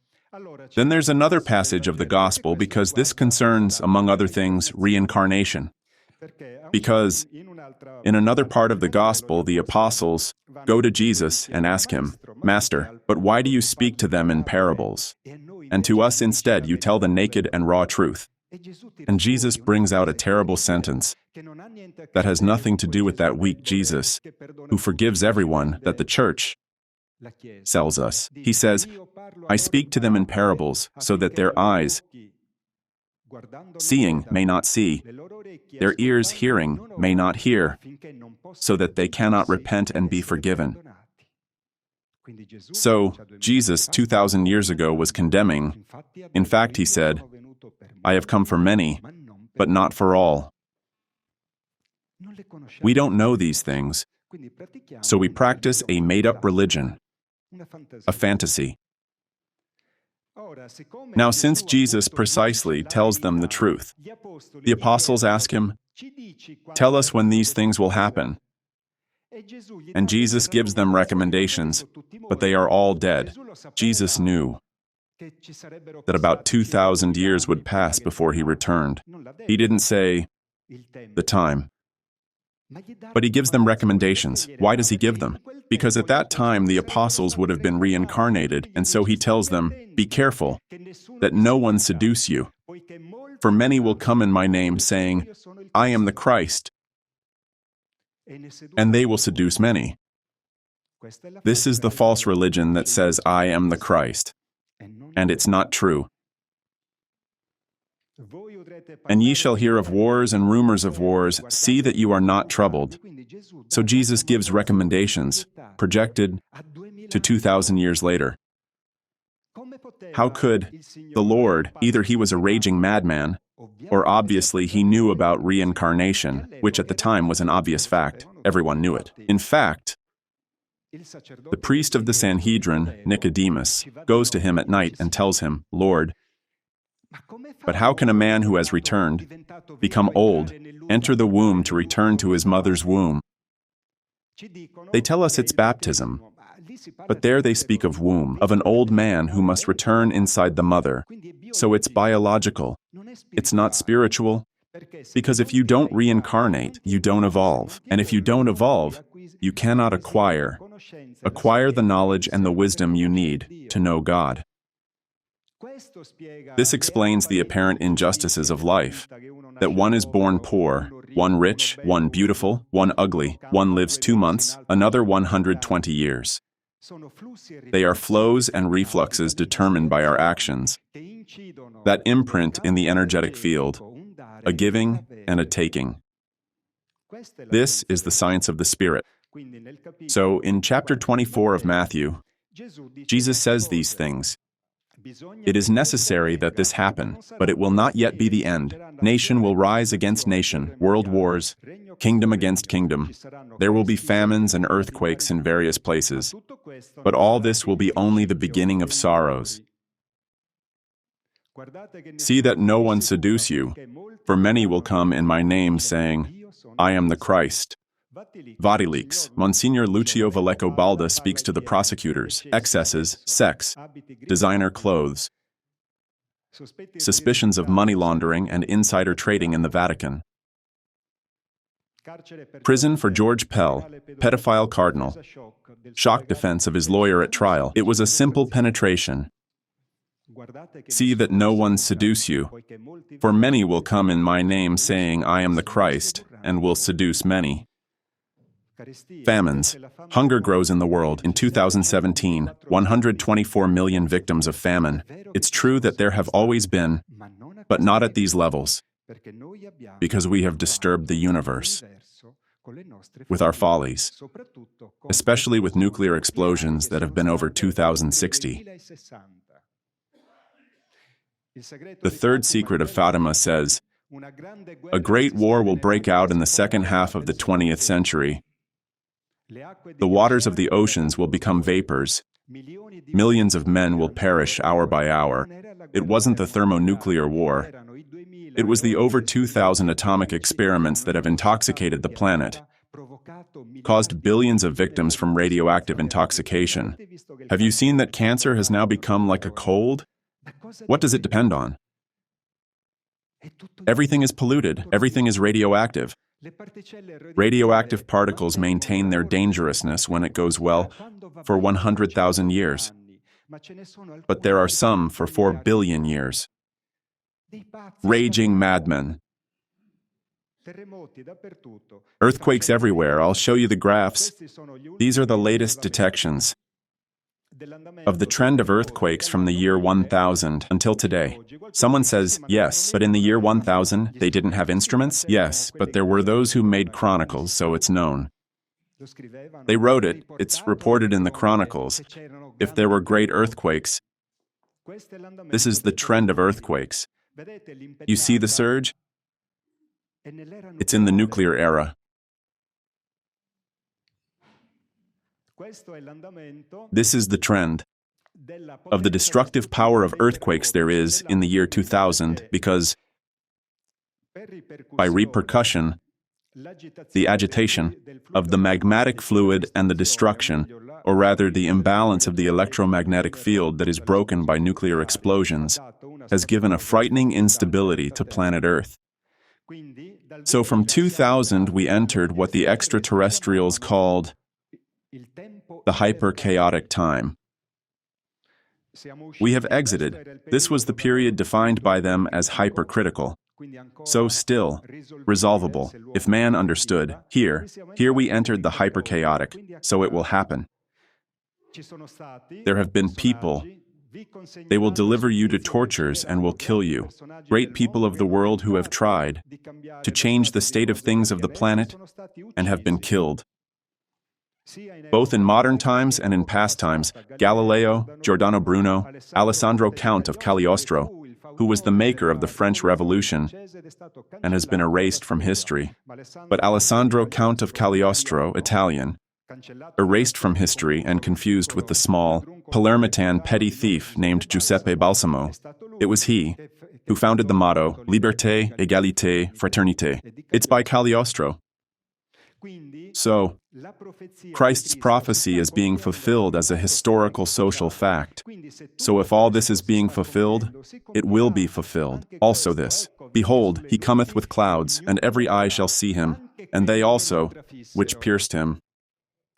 How can those who pierced him? They're all dead. Because there is reincarnation. So at Christ's return, they will be there. Why has the world population increased so much? Deep down, if you dig into it, there is a reason. So, while humanity finds itself immersed in a crisis at all levels, social, environmental, climatic, we are in crisis on everything. In this moment, there is this marvelous visitation. The reason for their visitation is this that I have told you. Trying to bring a cultural, scientific, and spiritual innovation that puts an end to this state of things. On a mass scale, it is impossible. By now, 70 years it is no longer possible. But individually it is possible, so if each one of us wants to take control of his life, delve into these topics, make them his own, what has happened to me can also happen to you. That a poor railway worker from a small village in Sardinia, son of farmers, discusses of theology, of science, of cosmos. Because knowledge is the most precious good that exists in the universe, and it is the only thing that we take away when we die. It is useless to accumulate villas and riches. We leave here even, you know, the pins that hold the collars of new shirts, even those we leave here.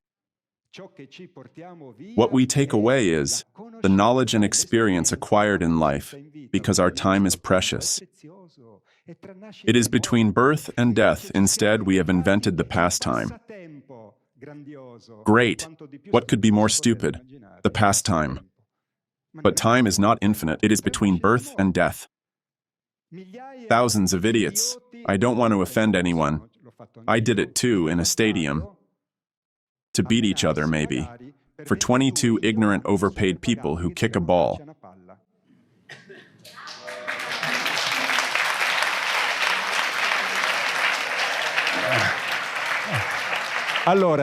Now, I love football. Oh, Cagliari has beaten Inter. Hey, it is not to be remembered. What do you mean it is not to be remembered? We got confused with Bari. We thought it was Barcelona. Ah, there, yes, I understood. Among other things, he was from the area, Lejuno, if I'm not mistaken. I am friend of a very famous Sardinian comedian. Some time ago, he sends me photos taken in Spain of him and this gentleman. I said, listen, but who is this one with whom you are talking? He says, how? Didn't you recognize him? It's Gigi Riva. Oh, damn, Gigi? Ah, I sat, knelt, and prayed. So football is a beautiful sport, but not like this. It is rigged. The richest wins, the one who can buy. Ronaldo, but what is that? It is not sport, that is a fraud. It is a fraud. Then tell me, with all the problems that each of us have, personal and the family, but the fact that our beloved team has won the Champions League or the championship, in actual fact, in real terms, but what has changed at home? Nothing. For the sheep, the pastime, 8 hours slaving away like mules, and then to the stadium all week to play the referees. At the bar. You cannot evolve like this. You don't take anything away in the afterlife. So there is this visitation. The purpose of this visitation is to improve us, help us, because these absolute civilizations have nothing to do. They don't have to work. They don't have to extract. Robots do everything. They don't age. They have defeated old age and also death. The average age of the extraterrestrials, biologically closest to us, is about 1,200 years. A contactee one day, they take him to a planet and they introduce him to a family. He says, nice to meet you, the dad. And the mom, nice to meet you. Our daughter, nice to meet you. But you all look the same. That is, how can the mom be the same as the daughter? No, she is not the same. The mom is much older. What do you mean older? They look the same. Maybe 25 years, both of them. No, the mom is 300. This is true, eh? They don't age because they know those energies, the spirit. They work on energy and the body doesn't age. Mind you, there is a Nobel Prize, I believe of the 20s, who discovered that the cell is technically eternal. The only thing that must be done is to eliminate, in perfect manner, the waste, the toxins. We instead are intoxicated by everything. We live longer, but the quality of life has diminished. We are not happy. We have more things, but we are not happy. So these beings come. They are here for this reason. They hoped that the power would welcome them and they could land. The famous wicked pact is not what the pseudo-investigators, my colleagues, say. The wicked pact is, When they met Eisenhower and they told him, "Good morning, Mr. President," at first they did a whole series of technological manifestations to demonstrate their enormous superiority. They landed. The delegation came down. There had obviously been preparatory contacts beforehand. So the hour, the day was determined. The place, that was the Edwards base, which, I repeat, is near the largest American military base, which is the White Sands base, where the first atomic was experimented, Trinity. He says, "Tell me." Among other things, a cardinal was also present. He was called Cardinal McIntyre, who then informed the Pope. The military tried to stop him, but he, thanks to the power of the Vatican, arrived in Rome and informed the Pope. Among other things, Pope John XXIII called from America the American contactee George Adamski, who went on private visit to Pope John, by now dying, and it was Consul Alberto Perego who accompanied him to Vatican City. But Perego didn't have the authorization, and so he waited outside the walls. Then I met Adamski's personal friend, who was Lord Desmond Leslie, and he told me, "I saw the little medal that the Pope gave to people he met in private visit, and Adamski had it." So, this visitation, when the power still denied, and I was saying, to Eisenhower, they told him, "Mr. President, we want to propose a pact to all the governments of your planet. We don't take sides for anyone, neither for the North, nor for the South, nor for the East, nor for the West. For us, you are the terrestrials. All of you equal, because the universal law says this. All right, what do you want? Now we offer you technical scientific assistance to solve all of your problems. All of them. We have the power to do it. We clean up the radioactivity, we put everything back into place. What do you want in exchange? Nothing. But we ask you, that is in exchange, as, no, we ask for immediate ceasing of nuclear experiments because you are killing yourselves. Then you must start a massive information plan to prepare the people for contact, because otherwise it would be a disaster. The people must know and must be conscious that this visitation is peaceful, otherwise people kill themselves. That is, they wouldn't understand anything. President Eisenhower answers them. This is known because the journalist who was present then couldn't manage to keep this secret and revealed it.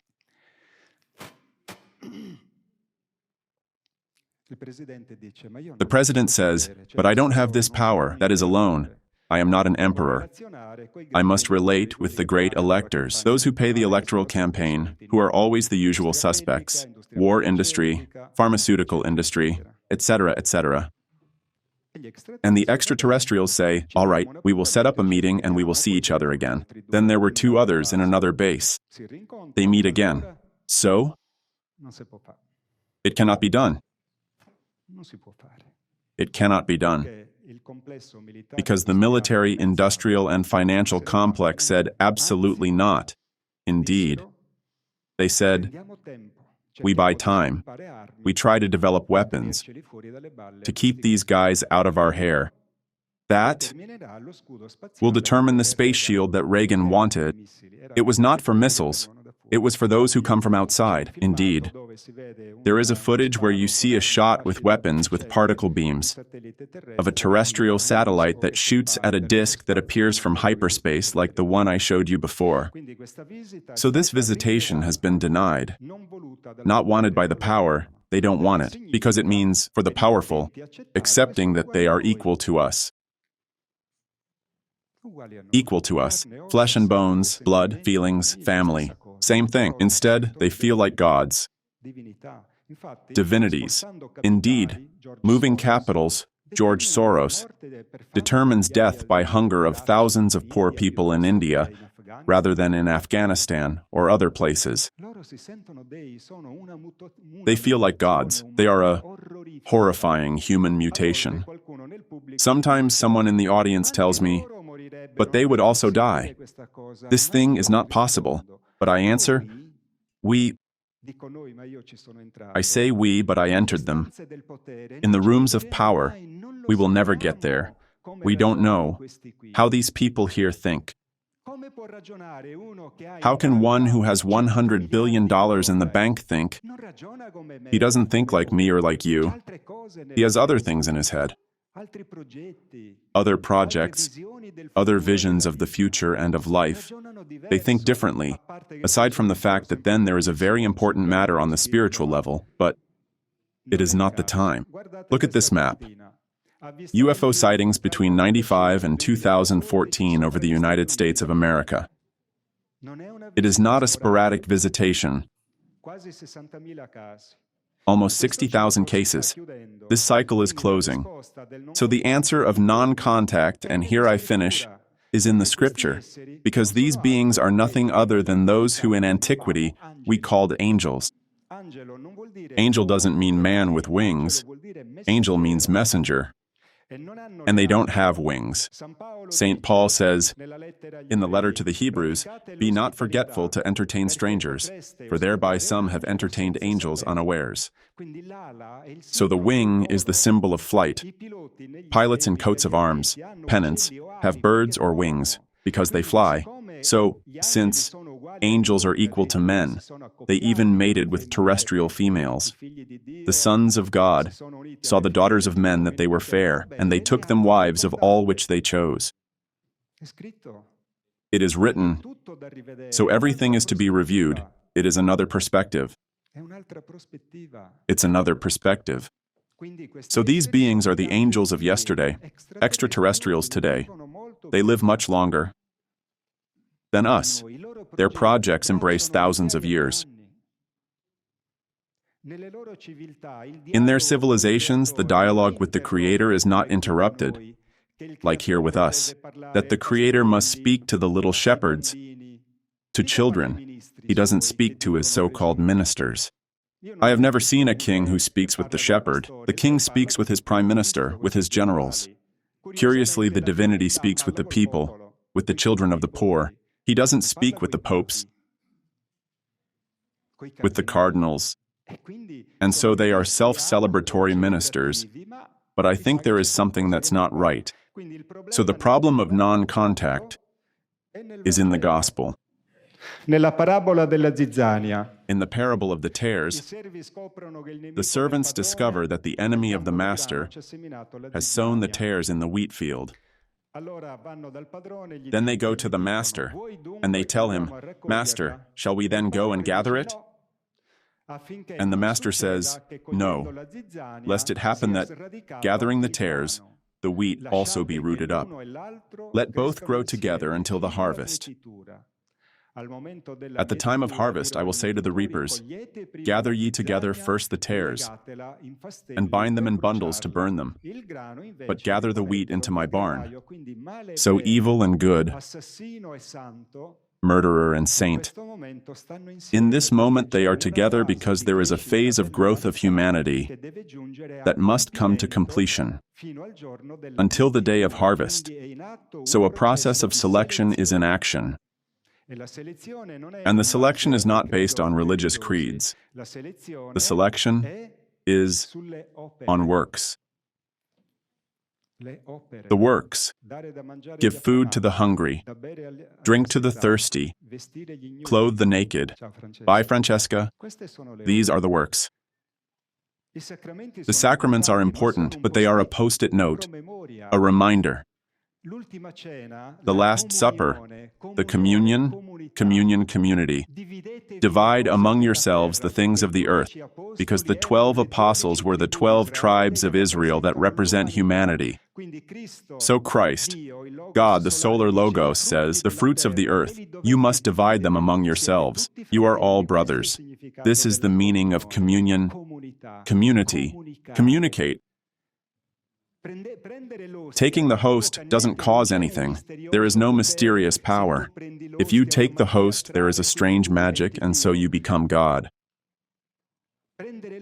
Taking the host is remembering the message of that young 33-year-old massacred on a cross. 33 years, Jesus was. He was a boy.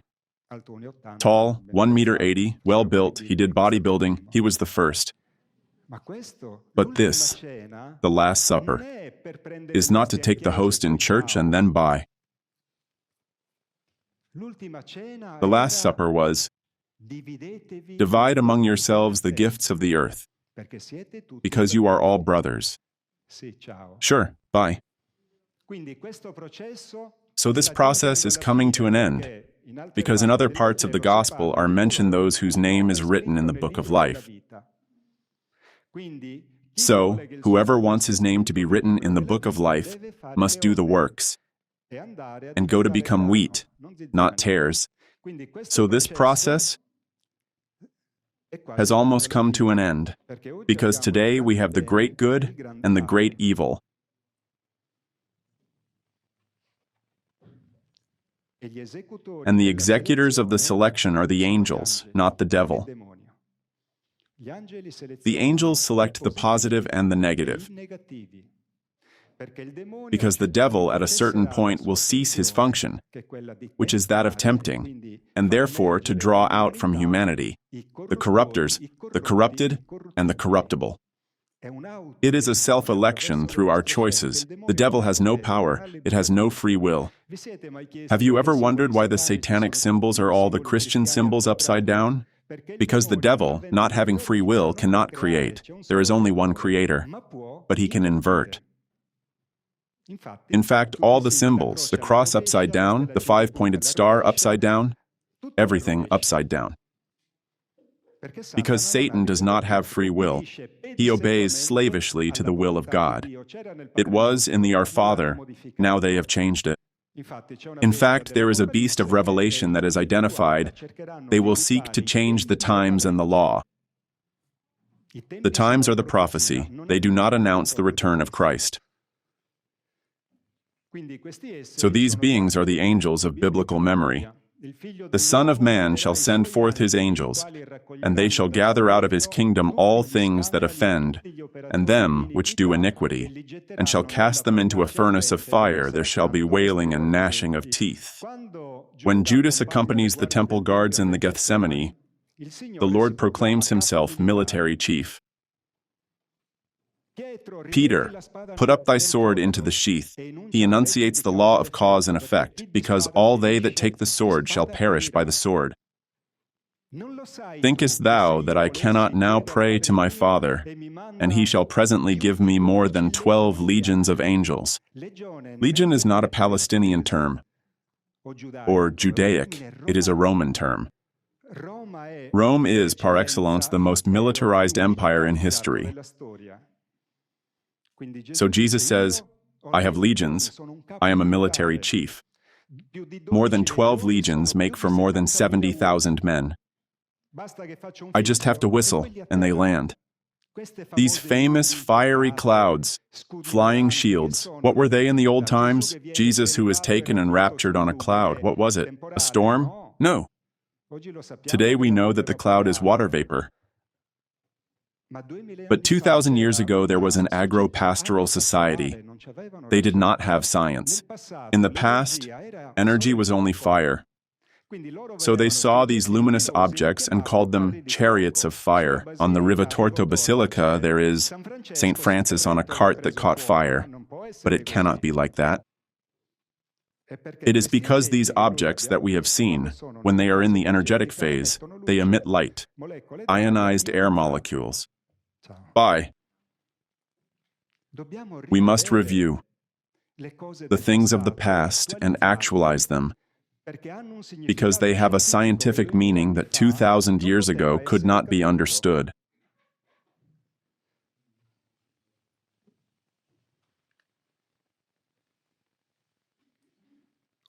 Today, though, we can understand it. Unfortunately, religion has become institution, and therefore power, and does not want to tell the truth because it would lose the privileges that it has acquired over the centuries, even with violence. 500 years of terror, of the so-called Holy Inquisition, that unleashed itself in a ferocious manner, especially against women.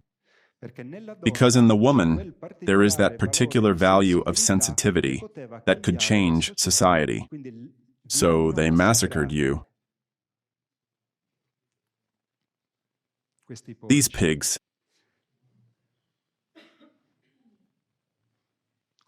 So the evil angels, and the angels, the elect, and he shall send his angels with a great sound of a trumpet, and they shall gather together his elect from the four winds, from one end of heaven to the other, that is from all over the world. Only an aviation can do this. An aviation. But 2,000 years ago it could not be understood. And Paul, even before the Gospels were written, writes it. The Lord himself with powerful command, with voice of archangel, with the trump of God, will descend from heaven. And those who are dead in Christ will rise first. Then, we living who will be remaining, reincarnation. How? Paul is dead. They cut off his head in Rome. How can he say, we living in that time who will be remaining? He speaks of the future. We will be caught up together with them on the clouds to meet the Lord in the air. I don't think of balloons or hot air balloons. Something superior. So we will always be with the Lord. Comfort one another with these words. Letter to the Thessalonians, verses 15 to 18. Who knew them? They never speak of the return of Jesus. It is dangerous. It means leaving the armchair, the privileges, the free meals, the penthouses of 700 square meters, with the money for the children of the hospital.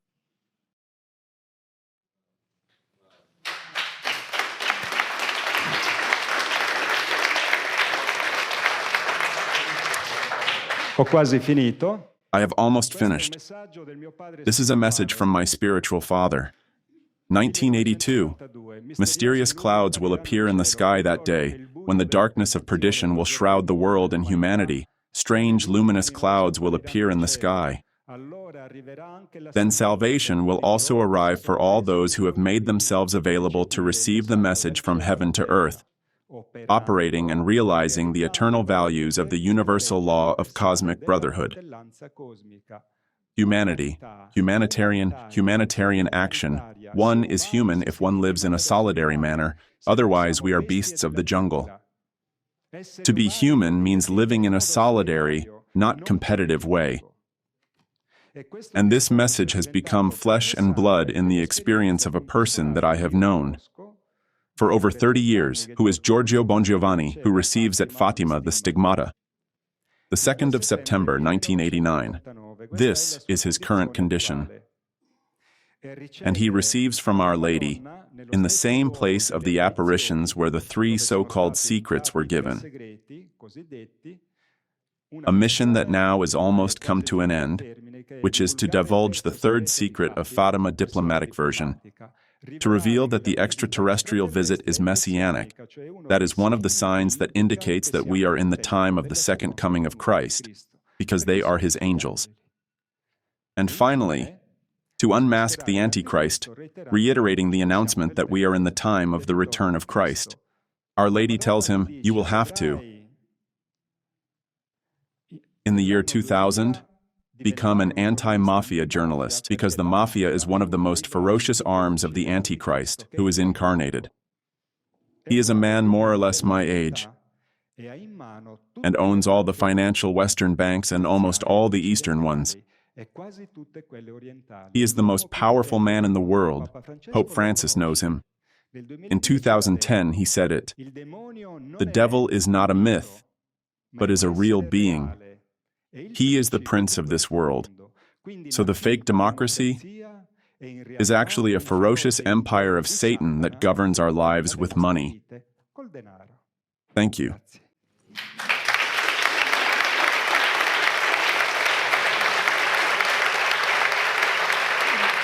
Thank you, friends.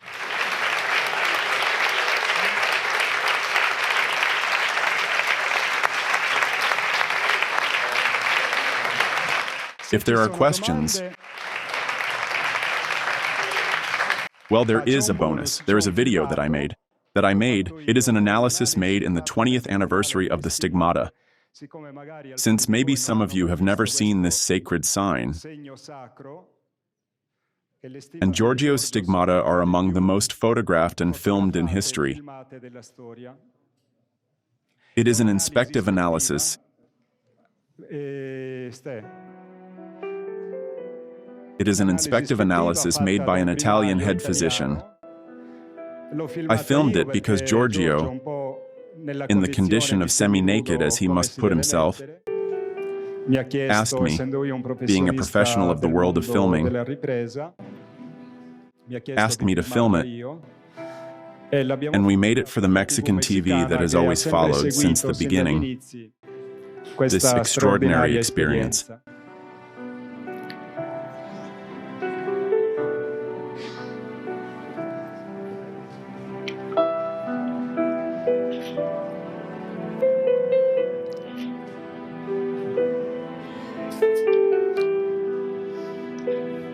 This year, it's 30 years that Giorgio bears the stigmata in his body.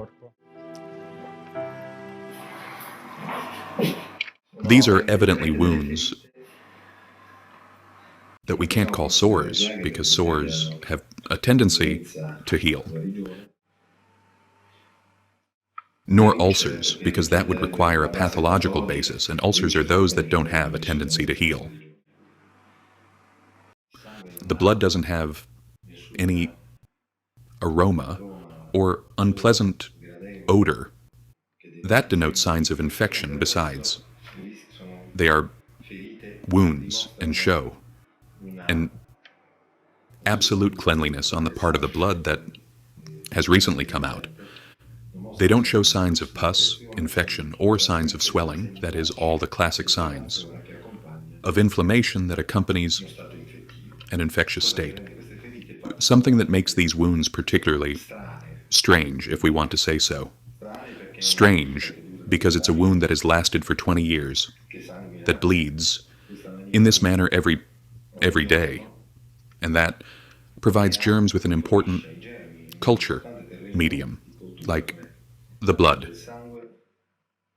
They should bear, as a rule, as it would be, easy to find. In other cases, signs of inflammation, therefore an infection. Instead, these are wounds that have the appearance of sterile wounds. It is evident the suffering of Giorgio Bongiovanni that accompanies this bleeding. This is beyond any comment. What leaves, indeed, remarkably impressed is the absolute cleanliness of the blood, of the wound that is not accompanied by any other sign. Blood that I could touch, which for other aspects on other occasions has been examined thoroughly in diagnostic laboratories, and that is, of the same type, and has the same characteristics as the blood taken from the veins of Mr. Bongiovanni. What remains, in my opinion, absolutely inexplicable is the absolute cleanliness that has lasted for 20 years. And since I've had the opportunity to see them before, I must note that they do not undergo, over time, alterations that would denote a revolution towards forms of degradation and organic degeneration of the wounds or surrounding tissues. And these are the stigmata as they are in these days. Well, friends, whoever has some questions, 10 minutes. The lady there, then the gentleman here.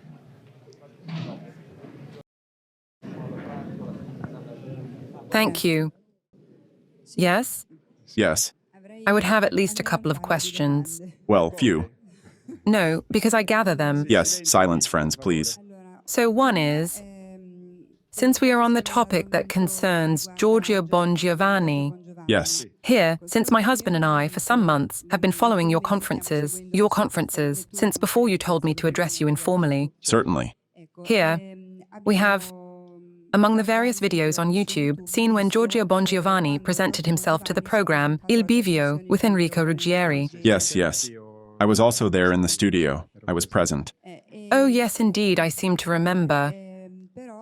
But we were a bit perplexed, even though then we gave ourselves an explanation as to why he didn't want to have himself examined by other doctors at the time. Yes, I can explain it, no problem. The other question? The other question is, basically, even animals and plants as living beings, do they have spirit like us humans?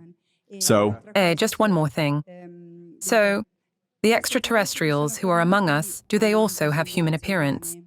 yes, they have technologies and can extract the spirit from a body, preserve the body indefinitely, make the spirit incarnate in the body of a child in gestation, and therefore a human is born from a human mother, but his spirit is from other worlds. Now we call them indigo, crystal, but actually they are beings who come, Eugenio, my spiritual father, in a great extraterrestrial orbital base.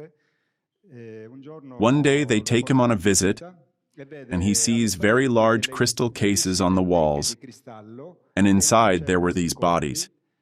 Eugenio becomes curious and asks the guide, "But who are these here? Sick, dead?" They tell him, "No, they are all our brothers from the base, but at this moment they are incarnated as humans and are on mission on Earth." And they told him that at that moment there were 6 million of them. Do they have their own body anyway? Let's say, besides the one in which they incarnate. Certainly, they have their own extraterrestrial alien body. So we, basically, until we have not arrived to purify ourselves, we will reincarnate again and again. Yes, we remain in the terrestrial planetary cycle. I answer the others. So, Thank you. the program Il Bivio is a program that aired, recorded, and it was all cut up artfully to create that impression there. Because so that program, with the editorial staff of Il Bivio, I prepared it all myself. I was the contact, because Giorgio had to do his anti-mafia things and said, "Look, Pier, you take care of it, since you worked on television." I gave them the files of all the analyses, the videos of the analyses, the videos of the psychiatric analyses, the medical and psychiatric files. And Giorgio said to the editorial staff of Il Bivio, "I don't want to talk about spirituality. I accept to come on TV only if we will talk about mafia. But we cannot not talk about the fact that you are stigmatized." So they insist and insist. Giorgio didn't want to go there. In the end, they convince him, swearing and forswearing, that they would talk about mafia and a little about the mystical experience. But he told them, "Don't ask me for analyses. I have done too many. Enough. Because anyway, every doctor I meet wants to do his own thing. He says, 'I have files. Bring these.'" It was a trap. At a certain point, the singer there, Ruggieri, those 2 scarecrows come out. "Now, dear, what's your name?" Christina. "Here, Christina, why didn't you notice that those 2 were a lab technician and a photographer? If you are sick, would you go to be treated by a lab technician? Besides, did you see that he puts acid on himself? He is a bit strange. I wouldn't entrust my children to him. Would you go to have analyses done by a lab technician and a photographer?" It was a trap. When these 2 come out, Giorgio goes like this, "What analyses?" But it wasn't in the agreements. Then he says to Ruggieri, he says, "At this point, since you have deceived me, I have the right to speak, because the program was that the one who has to choose the crossroads of life cannot ask questions." And Giorgio says, "No. Since it's a fraud, now you let me speak." There is therefore a certain discussion, and in the end Giorgio says, "Look, I want to speak. That is, I must speak because I have the right." They say, "All right, speak," and they cut. Therefore, when we see TV, they lead us by the nose where they want, cutting here and there. You must speak with the microphone, Christina. The other question was if also animals and plants, So yes, as living beings, have spirit. there is someone, a fanatic of dietary disciplines, who says that eating animals is violating the 5th commandment. Now, the animal, the spirit intelligence of the animal, is a collective soul. Therefore, one entity governs dozens or hundreds of bodies. The crime of the fifth commandment, "Thou shalt not kill," is not so much because you destroy a body. In fact, Jesus says, "Destroy this temple, and I in 3 days will rebuild it." And they thought of the walls. Instead, it was his body. That is, I will resurrect. Killing is a crime because, being us individual spirits, we have only one body available to evolve, and the body is a gift from God. Therefore, man cannot go above God's will. If he does it, he commits crime. The animal of bodies, the animal entity not yet conscious, totally governed by nature's instinct. In fact, Chinese dogs bark like Italian dogs because it is one collective spirit. Therefore, if you eat a hen, the spirit of the hens it has, you don't commit a crime, but it suffers. Since, however, eating the meat, you who are in the superior evolutionary hierarchical scale, that sacrifice, eating its meat, you also eat the soul of the hen. Therefore, energetically, the soul of the hen sublimates in the human, and there is an evolutionary transfer toward that spirit, which is rewarded for the sacrifice. Is that clear? The same occurs in the plant. Perfect, thank you. Therefore, the spiritual entity is in all kingdoms. When it is said God is omnipresent, it is because the spiritual evolutionary principle is in the mineral, in the plant, in the animal, and becomes conscious in the human. The spirit sleeps in the mineral, dreams in the plant, awakens in the human, in the animal. We are the apex of animals. Of the animal world, the apex is man. But we are still beasts because our societies are still law of the jungle.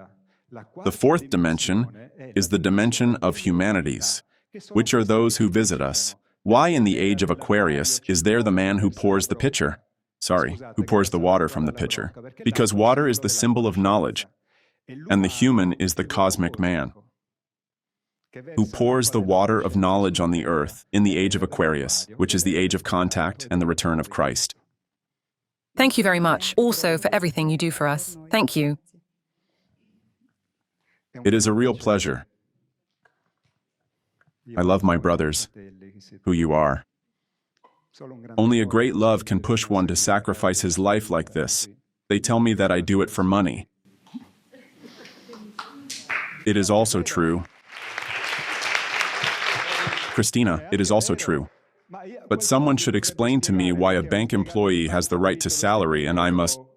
Nothing. I live on thin air.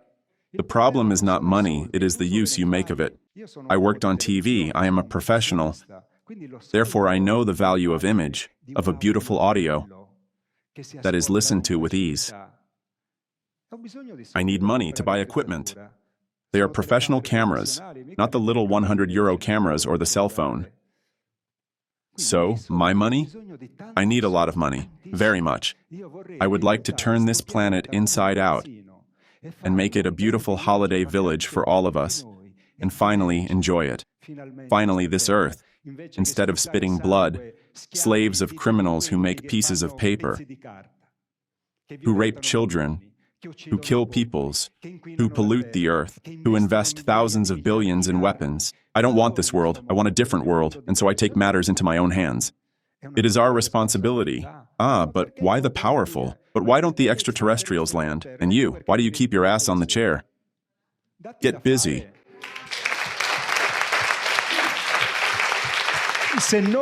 If we want a change, we must be the change we want. Instead, we want to stay home watching San Remo, Champions League, drinking beer and burping, hoping that the aliens solve our problem. But they land and kick us in the ass if we are like this. They take us to the burning furnace. We don't deserve it. The new kingdom? We must deserve it. The new kingdom, let's not forget, Jesus said, the kingdom of God is within you. Why? The new kingdom is not the palaces, the free energy, the flying discs. The new kingdom is you. Because if in the new kingdom there are no inhabitants, it is a desert place. There is no one. We are the kingdom is within. If I am unhappy, you can take me to the most beautiful spaceship. I am unhappy. I must be happy. My life must not be a waste. My life must be wonderful. We were created. We exist. We exist.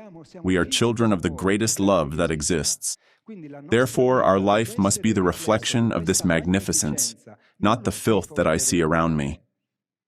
I don't know how the rich manage to take their luxurious vacations if even their luxury seas are all polluted. Their air is polluted like ours. But where are they going? They are crazy. People rotten to the core and we follow them. They are the ones who dictate the agenda of our tastes. The transgender? The transgender? I tried it too, then halfway. I heard someone knocking and saying, "Oh, I'm always here, eh? It's always me." Transgender. In the morning I am male, around 10 in the morning, so. In the afternoon, no, I play the female. But what is that? Then, excuse me, but is sex love? They are two different things. No matter how much you dig deep into the vagina, flesh, you don't find love. Love is not ribboned on top of a penis. Love is something else. It is of the spirit. It is not of the flesh. The flesh is procreation, creating bodies for other beings who come to enjoy life. But what exists is the spirit. The flesh dies. Love is not in the flesh. In fact, just look at the human family and sentimental world. It is a sheer horror of suffering. Mothers who kill their children, husbands who kill their wives, both who kill each other. But what is that? Is it love? Yes, when you are 18, 17, 20 years old, you still believe in these things. But let's look at the 45, 60-year-old bracket. A ruin. A disaster. Why? We are drivers, travelers of life, and we don't know the highway code and we don't know how to drive. Where are you going? Accidents. You move and make mess. Not even the steering wheel, and without brakes. Help. This is the problem. Humanity is manipulated. The fool who gets up, but with computers you can make fakes. But he has never seen it, he doesn't know it. And so he speaks to make everyone understand that he is a fool. He lost a good opportunity to leave the doubt. But we ourselves don't have defenses. You see, this poor person comes out, this one here who rambles like this, and people go into fibrillation, but on the basis of nothing, of gossip, of a person who I don't know. She will have eaten badly the evening before, or things went badly with her husband. And then she vomits her bile. I heard a little bit, right when I caught that she repeats when I say, in extraterrestrial societies, there is equality in the distribution of wealth. Therefore, comparing it to the human world, if they make the Ferrari, it is for everyone. Swimming pool? For everyone, obviously. Obviously, it is not that they have the Ferrari or the swimming pool, but that is the concept. And she goes, "Hear, hear, how horrible. He said Ferrari for everyone." Well, I mean, not bad. Maybe she's into Lamborghini, I don't know. But the problem, Christina, is that we panic. Oh God, maybe Korea is deceiving us. Yes, maybe it's... Can I ask a question? But it's based on nothing, because we react automatically to stimuli induced by the system that controls us, like puppets. You are tax evaders. Then there's no law that imposes to pay taxes. The Constitution says the citizen must contribute according to his possibilities. And people kill themselves for the bills, for the psychological persecution of the agencies of a state that doesn't represent us. What are we waiting for? But will Gigino and Salvino be the solution of our problems? In front of the war industry, the mafias, Goldman Sachs, DuPont? But what will Gigino and Salvino do? Nothing, it's a little spectacle to deceive us. And we still go after them. To the 5-star movement. I voted for them. But I knew it. An experiment. I do an experiment. There's no solution in these people. The power is granitic, and if you are a nuisance, they kill you. Our governors should be on our side. But do you know that if you go there, you must put your life at disposal, because otherwise you will be killed. Like John Kennedy, Pope Luciani, Martin Luther King, whoever touches those wires dies. We still have hopes on Gigino and Salvino. Now, since they had crushed us too much, and they took almost everything from us, they give us some crumbs. But the citizenship income has been in the Constitution since 1948. They didn't invent anything. But they must give some crumbs now because the people are starting to get pissed off. Then let's calm them down a little. In the Britannia, there was also Beppe Grillo. When he got off, Montana interviewed him. What did you talk about? Interesting topics. These people think 20, 30 years ahead. They prepare beforehand what will be needed later. We, the power, we don't know it. We know nothing about it. Problem, reaction, and solution, they create them. When they want to do something, they create the problem. They determine our reaction. And they have the solution, which is the one we wouldn't have accepted before. And in relation to the problem that they created, we accept it, the terrorism. They create it. We get scared, and we accept liberticide laws. This is the terrible truth that we must accept, because if we don't accept it, we won't change. If we accept that we are manipulated, exploited, deceived, then we will stop being in geometric position, 90 degrees, and we straighten up and we start to say, I don't agree anymore. They need our consent. They always talk about it, about consent. Because we are many, they are few, we work their riches. Not them. They steal them from us. I didn't say anything new. Yet, the average citizen is not able to do this analysis. Because we still, Christina and I say it to everyone, we haven't learned to think. We don't know how to think. Thought is not that chaotic. Chasing of ideas that are only the bounce of what comes from outside. The thought is analysis of the situation that makes me feel bad. Determination of the answer, that is, I identify the cause, and I find the solution. What do you seek when you go to the priest to confess? What do you seek? The absolution, they moved the apostrophe. Also there, it was in front of our eyes, Jesus takes away karma. But if you take away karma, the paralytic walks, the blind sees, the deaf hears. Taking away the karma means that you heal. It doesn't occur to me, I confessed a lot of times, and I never healed, not even from a cold. So it's not true that the priest takes away the karma from me after I recite 75 Our Fathers and 482 Hail Marys, the karma remains there, untouched. So it's not true that the priest cancels the sins, neither mine, and much less his. Instead, the priest comes from the term sacra docens, which means teaching of the sacred science.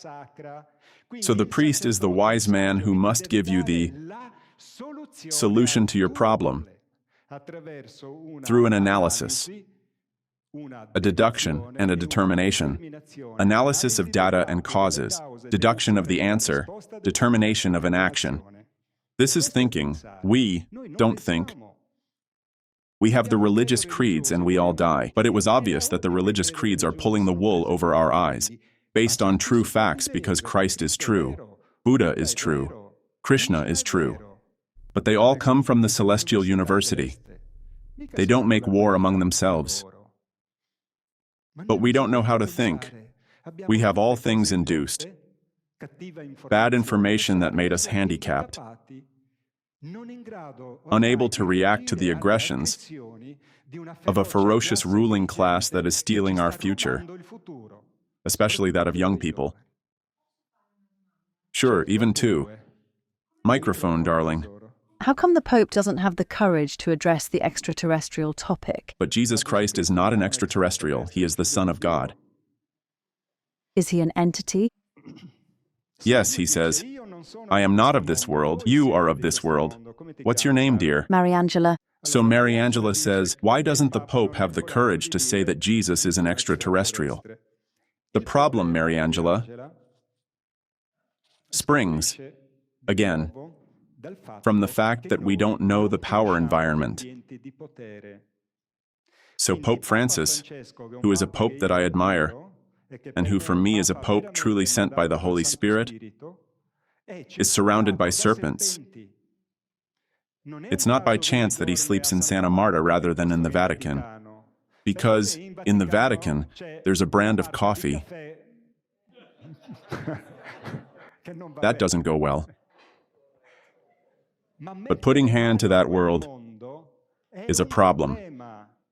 Then to a people of fools, you can't spit out such a heavy thing if you don't prepare them.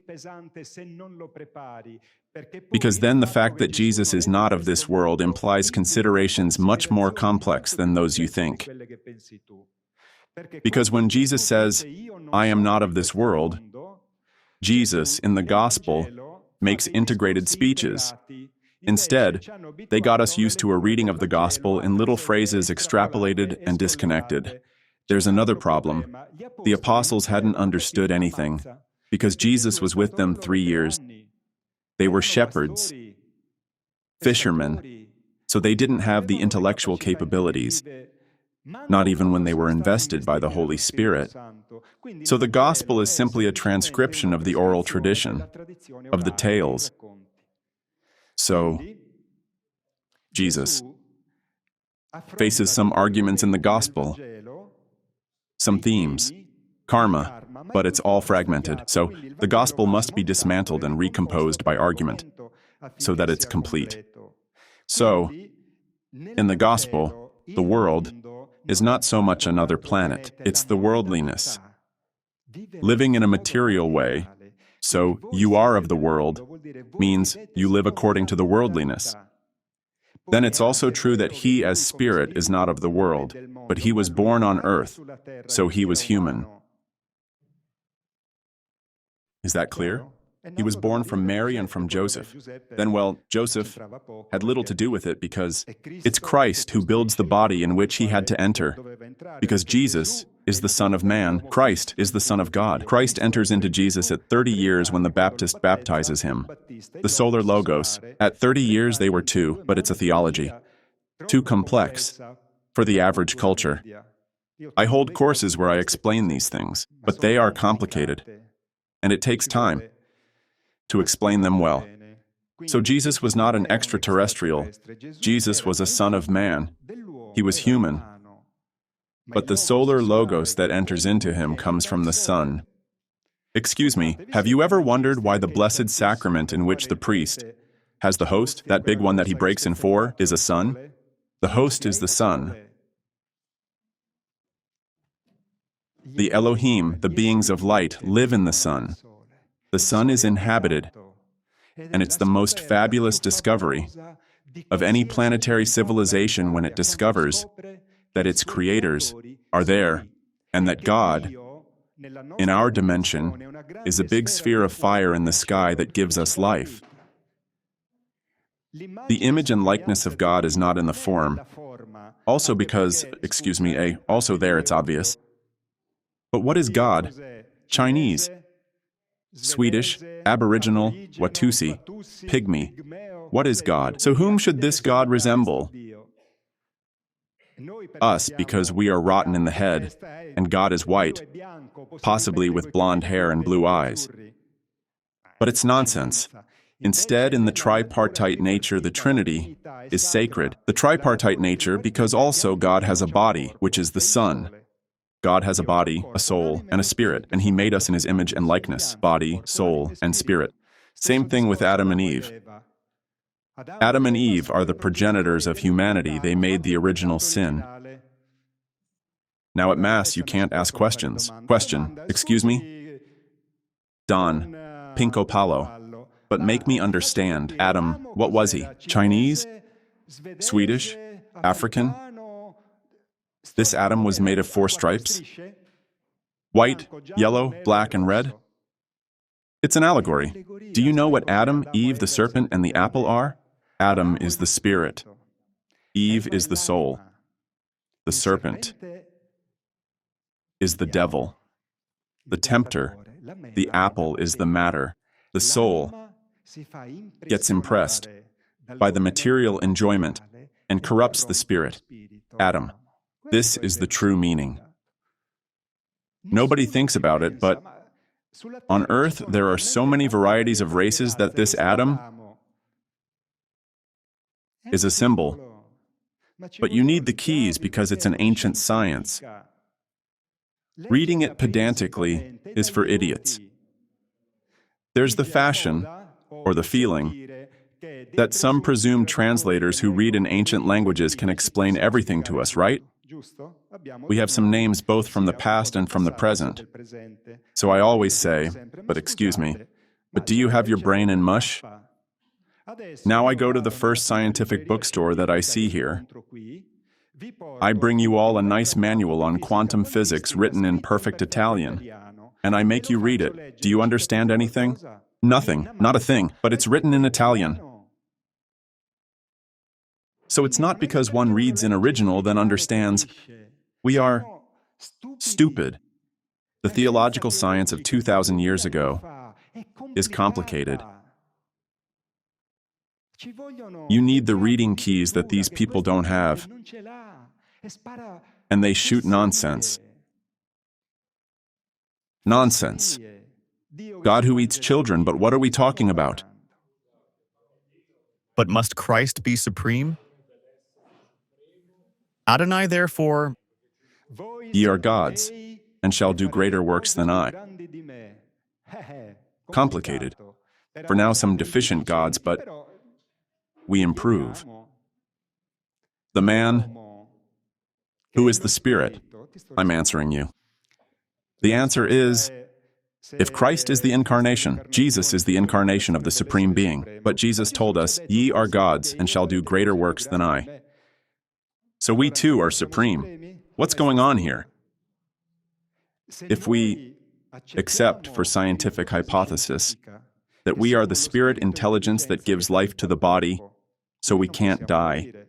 If we are the spirit intelligence that gives life to the body, we are children of God, He generated us.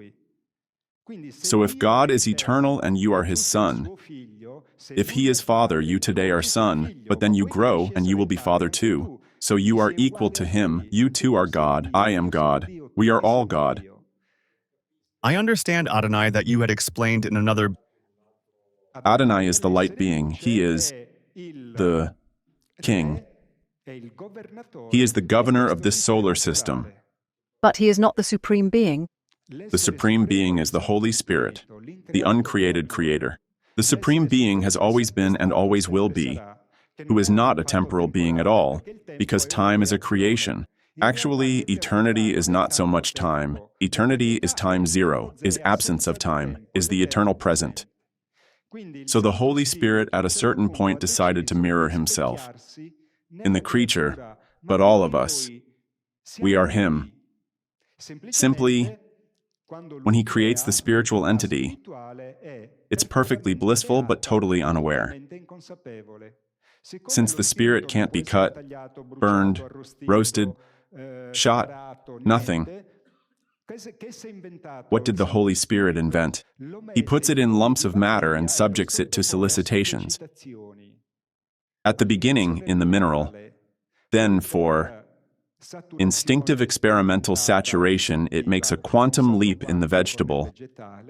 For saturation, according to the instinctive law, it makes a quantum leap in the animal.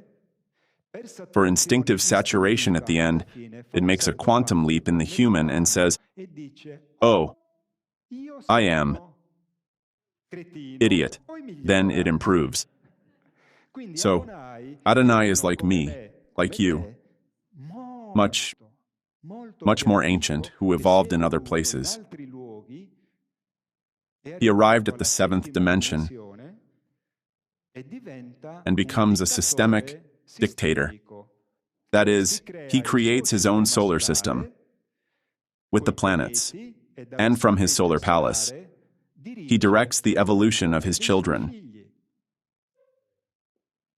Because I have a bit of confusion. I explained it. Did you understand it? This is the secret that they don't want, that Christ told us and they don't want us to know it. Never mind his holiness. We are all holiness. But the holiness, besides being a fact determined by the creation of the entity, becomes effective in action. So the human spirit becomes holy. When it lives in solidarity, that is, we are one. We are one means that my good and your good coincides. We are one means that your evil coincides with my evil. So we must all together seek our sacred holy good with a capital G.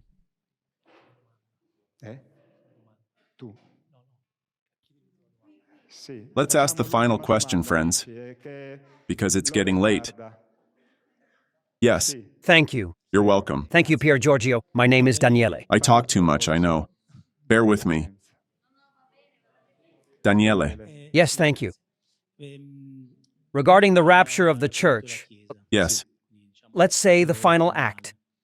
You always hear people say that children, kids up to 14 years old will be taken. Yes. Regardless. Yes. I would like you to explain what connection is there with reincarnation? Because a child could be the reincarnation. Of a criminal. Of a criminal from a past life. Easy. Thank you. If that person at that moment has that age, it's because it was predetermined in his karma. Because listen, all the children who remain alive at that moment. So nothing happens by chance. So if that criminal was born at that moment and gets taken, it's because it was in his karma. Now listen, we've been living in the time of grace for 2,000 years. We are not in the old time of the karmic wheel cause and effect. Because Christ, with his blood, with his martyrdom, has paid, lifting a good portion of humanity's karma, but not forever, to give you time, to give us time to align ourselves. If we don't do it, we'll also bear the karma of his blood. So right now, there's a suspension of karma for those who enter into the grace of the teaching put into practice through the actions of the teaching that Jesus gave us. So it's an exemption. It's a time of exemption that must be seized. Then, when Jesus returns, it's over. We go back to the normal circuit of the law of cause and effect. Since it's pure mathematics, balancing it is a problem. Is that clear? So the children will be taken, all the children living at that moment, and it won't be by chance. And if it is by chance, it's by God's grace, because God has mercifully given this opportunity. Excuse me, Pierre, I want to add to this. Yes, microphone.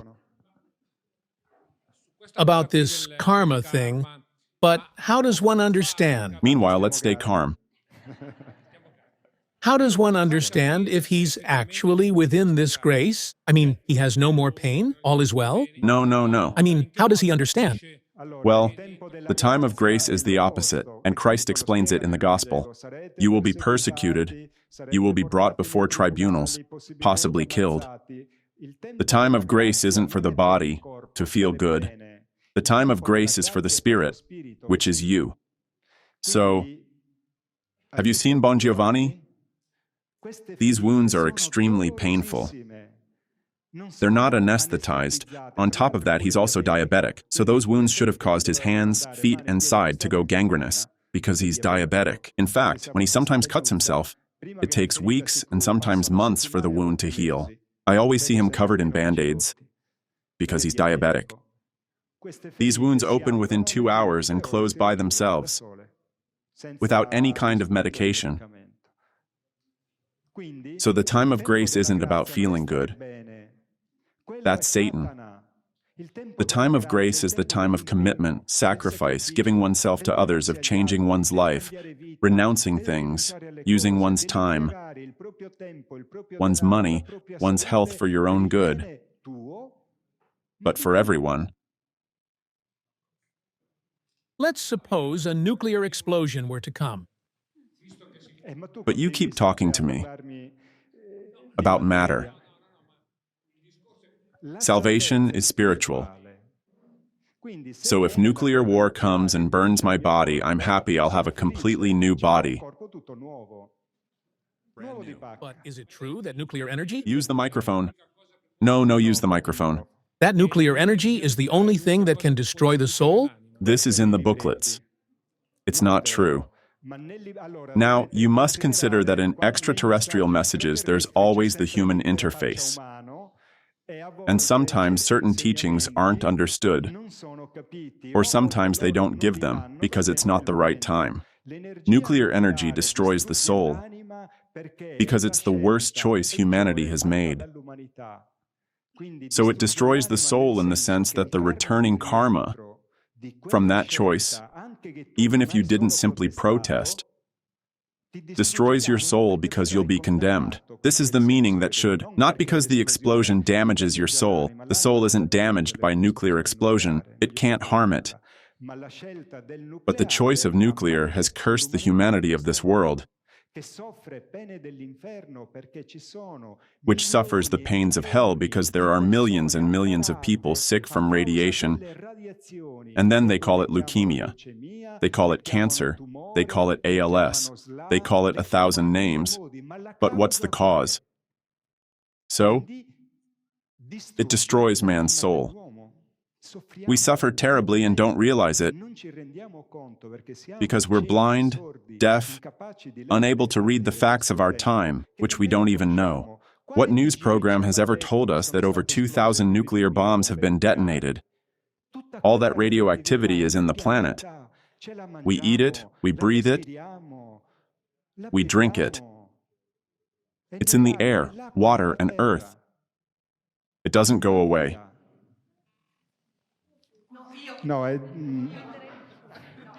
We must, Mattia, give the last question to the lady. Goodbye, dear.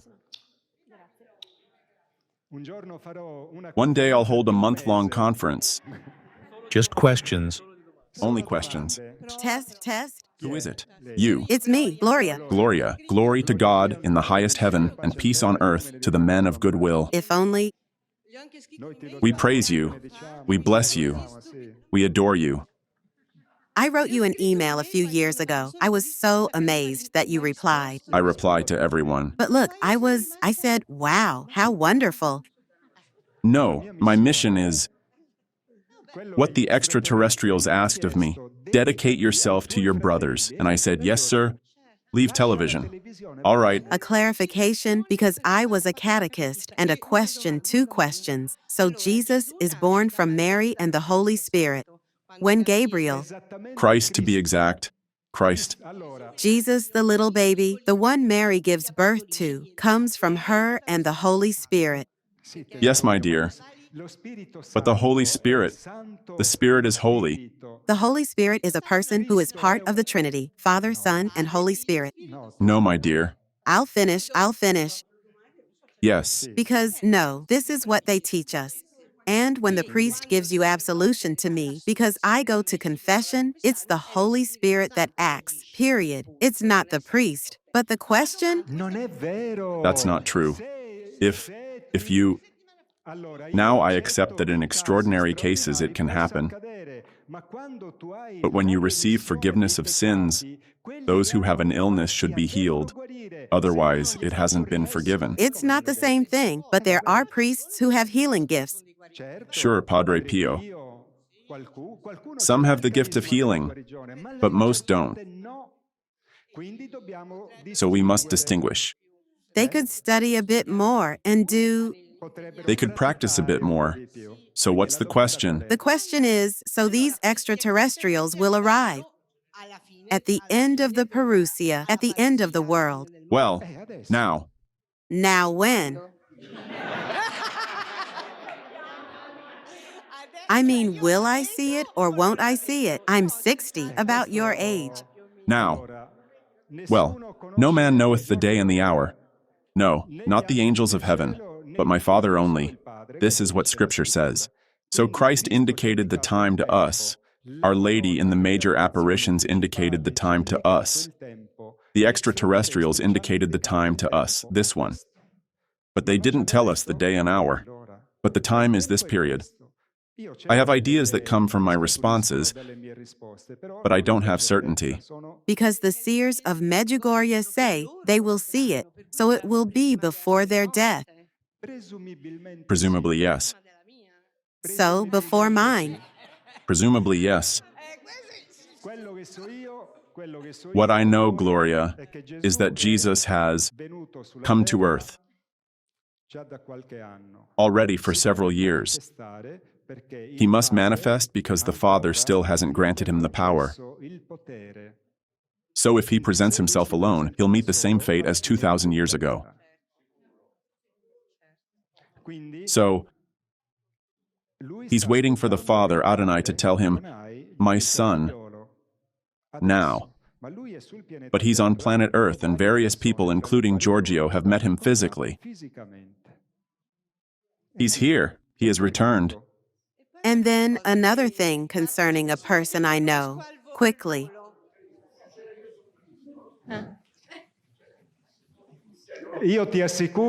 I assure you. I assure you. What's your name? Enrico, I assure you that if Jesus appears before you, you'll know immediately. If I'm telling you this, there's a reason. Something that happened to one of my... And the God-man. Look, Enrico, we don't have... Listen to me. No, please, I don't want to force... No. Obviously, yes, but we're talking about Jesus of Nazareth, not the generic Christ. We're talking about the Jesus from 2,000 years ago, the one who went to the cross, who performed miracles. So Jesus, that one, with the same body from 2,000 years ago, is here, on earth, and he presents himself with that face, with those powers.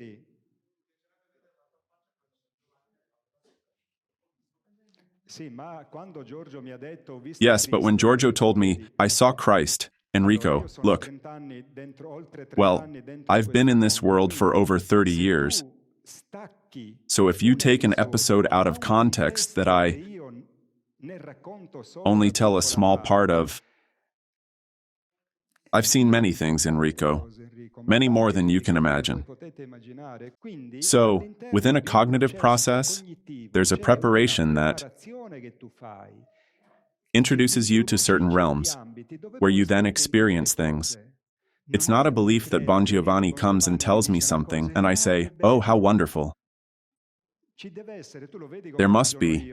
You see how I reason, according to logic, evidence, data.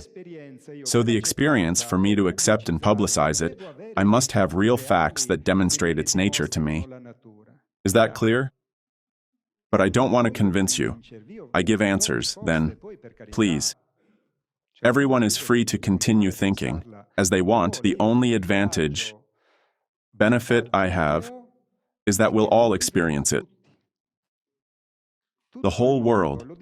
It says in chapter 1 of Revelation, behold, he cometh with clouds, and every eye shall see him, and they also which pierced him.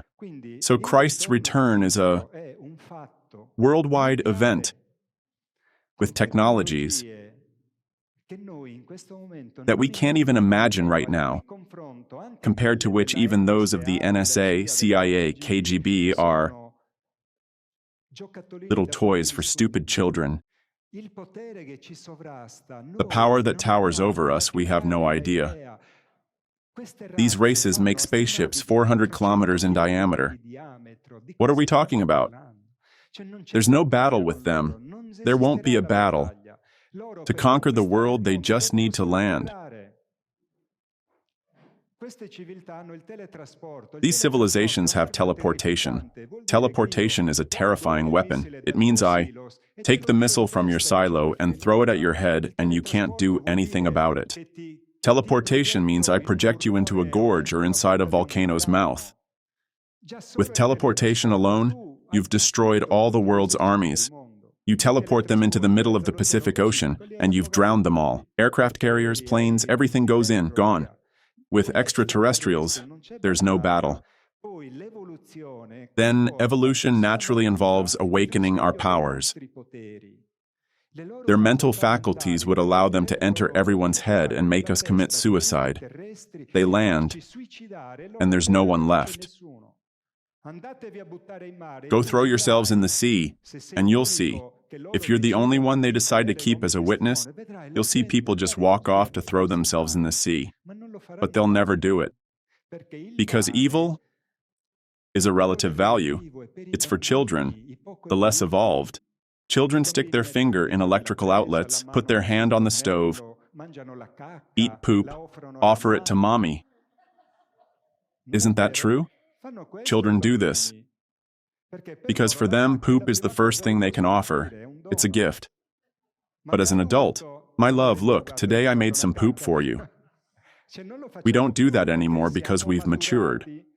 So when man, the terrestrial human being, knows these laws, makes them his own, understands them, he'll first understand that he's eternal. So when a being is eternal, there's nothing left to conquer. You're wasting time. You enjoy everything. So it's just maturing the cognitive time to understand these laws that have been denied to us. But because we've embraced the mentality of oppression, we're fine with it. All things considered, we like it if we don't reject it. This is the truth. So the people and their executioner are always accomplices. In a couple, there's never one who's completely right and the other completely wrong.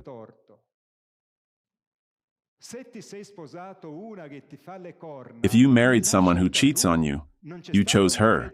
There wasn't a presidential decree from Mattarella that imposed it on you. You chose her. You made a mistake. You pay the consequences, so you're an accomplice. If you have a husband who beats you, it's useless to complain to your friends. You chose him. It wasn't imposed on you. We're always accomplices and the cause of our troubles. And this is a blessing, because if we weren't the cause of our troubles, if the cause of our troubles was around us, it would be an enormous problem. Because to solve my troubles, I'd have to get everyone to agree. I'd never succeed. But if I am the cause of my troubles, the solution to my troubles is only within me. It's great power if we see it in the right perspective. So when we suffer, we shouldn't go around looking for culprits. You must look within yourself to see what's not working. It's you, because Christ says if someone tries to take your coat, give him your cloak as well. If someone wants to force you to go 1 mile with him, go 2. That is, accept the karma, you attracted it. The thief, if he comes to your house, you're the one who attracted him. Then if it wasn't your fault, the law will compensate you. And I assure you that the law's compensation is very refined, more than any revenge man could devise. In fact, in Scripture, God says, "Vengeance is mine." But it's not that God takes revenge, it's the law of cause and effect. So when we learn to use these laws that have great manifestive power in our lives, you'll realize that your life, you yourself, learning these things, you make it wonderful and shape it as you like. That is, you manifest your creative ability. So when humanity reaches this point, men and women, evil has no more purpose, it has finished its task, teaching us through suffering. Because in the end, even the rich build so much and then lose everything. They build so much and then lose everything. Where is Caesar?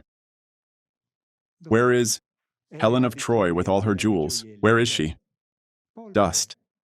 Everything that's in the flesh, in matter, we lose it. Only the spirit is eternal. Let's work on that. When we learn this, we'll be happy and problems will disappear. Thank you.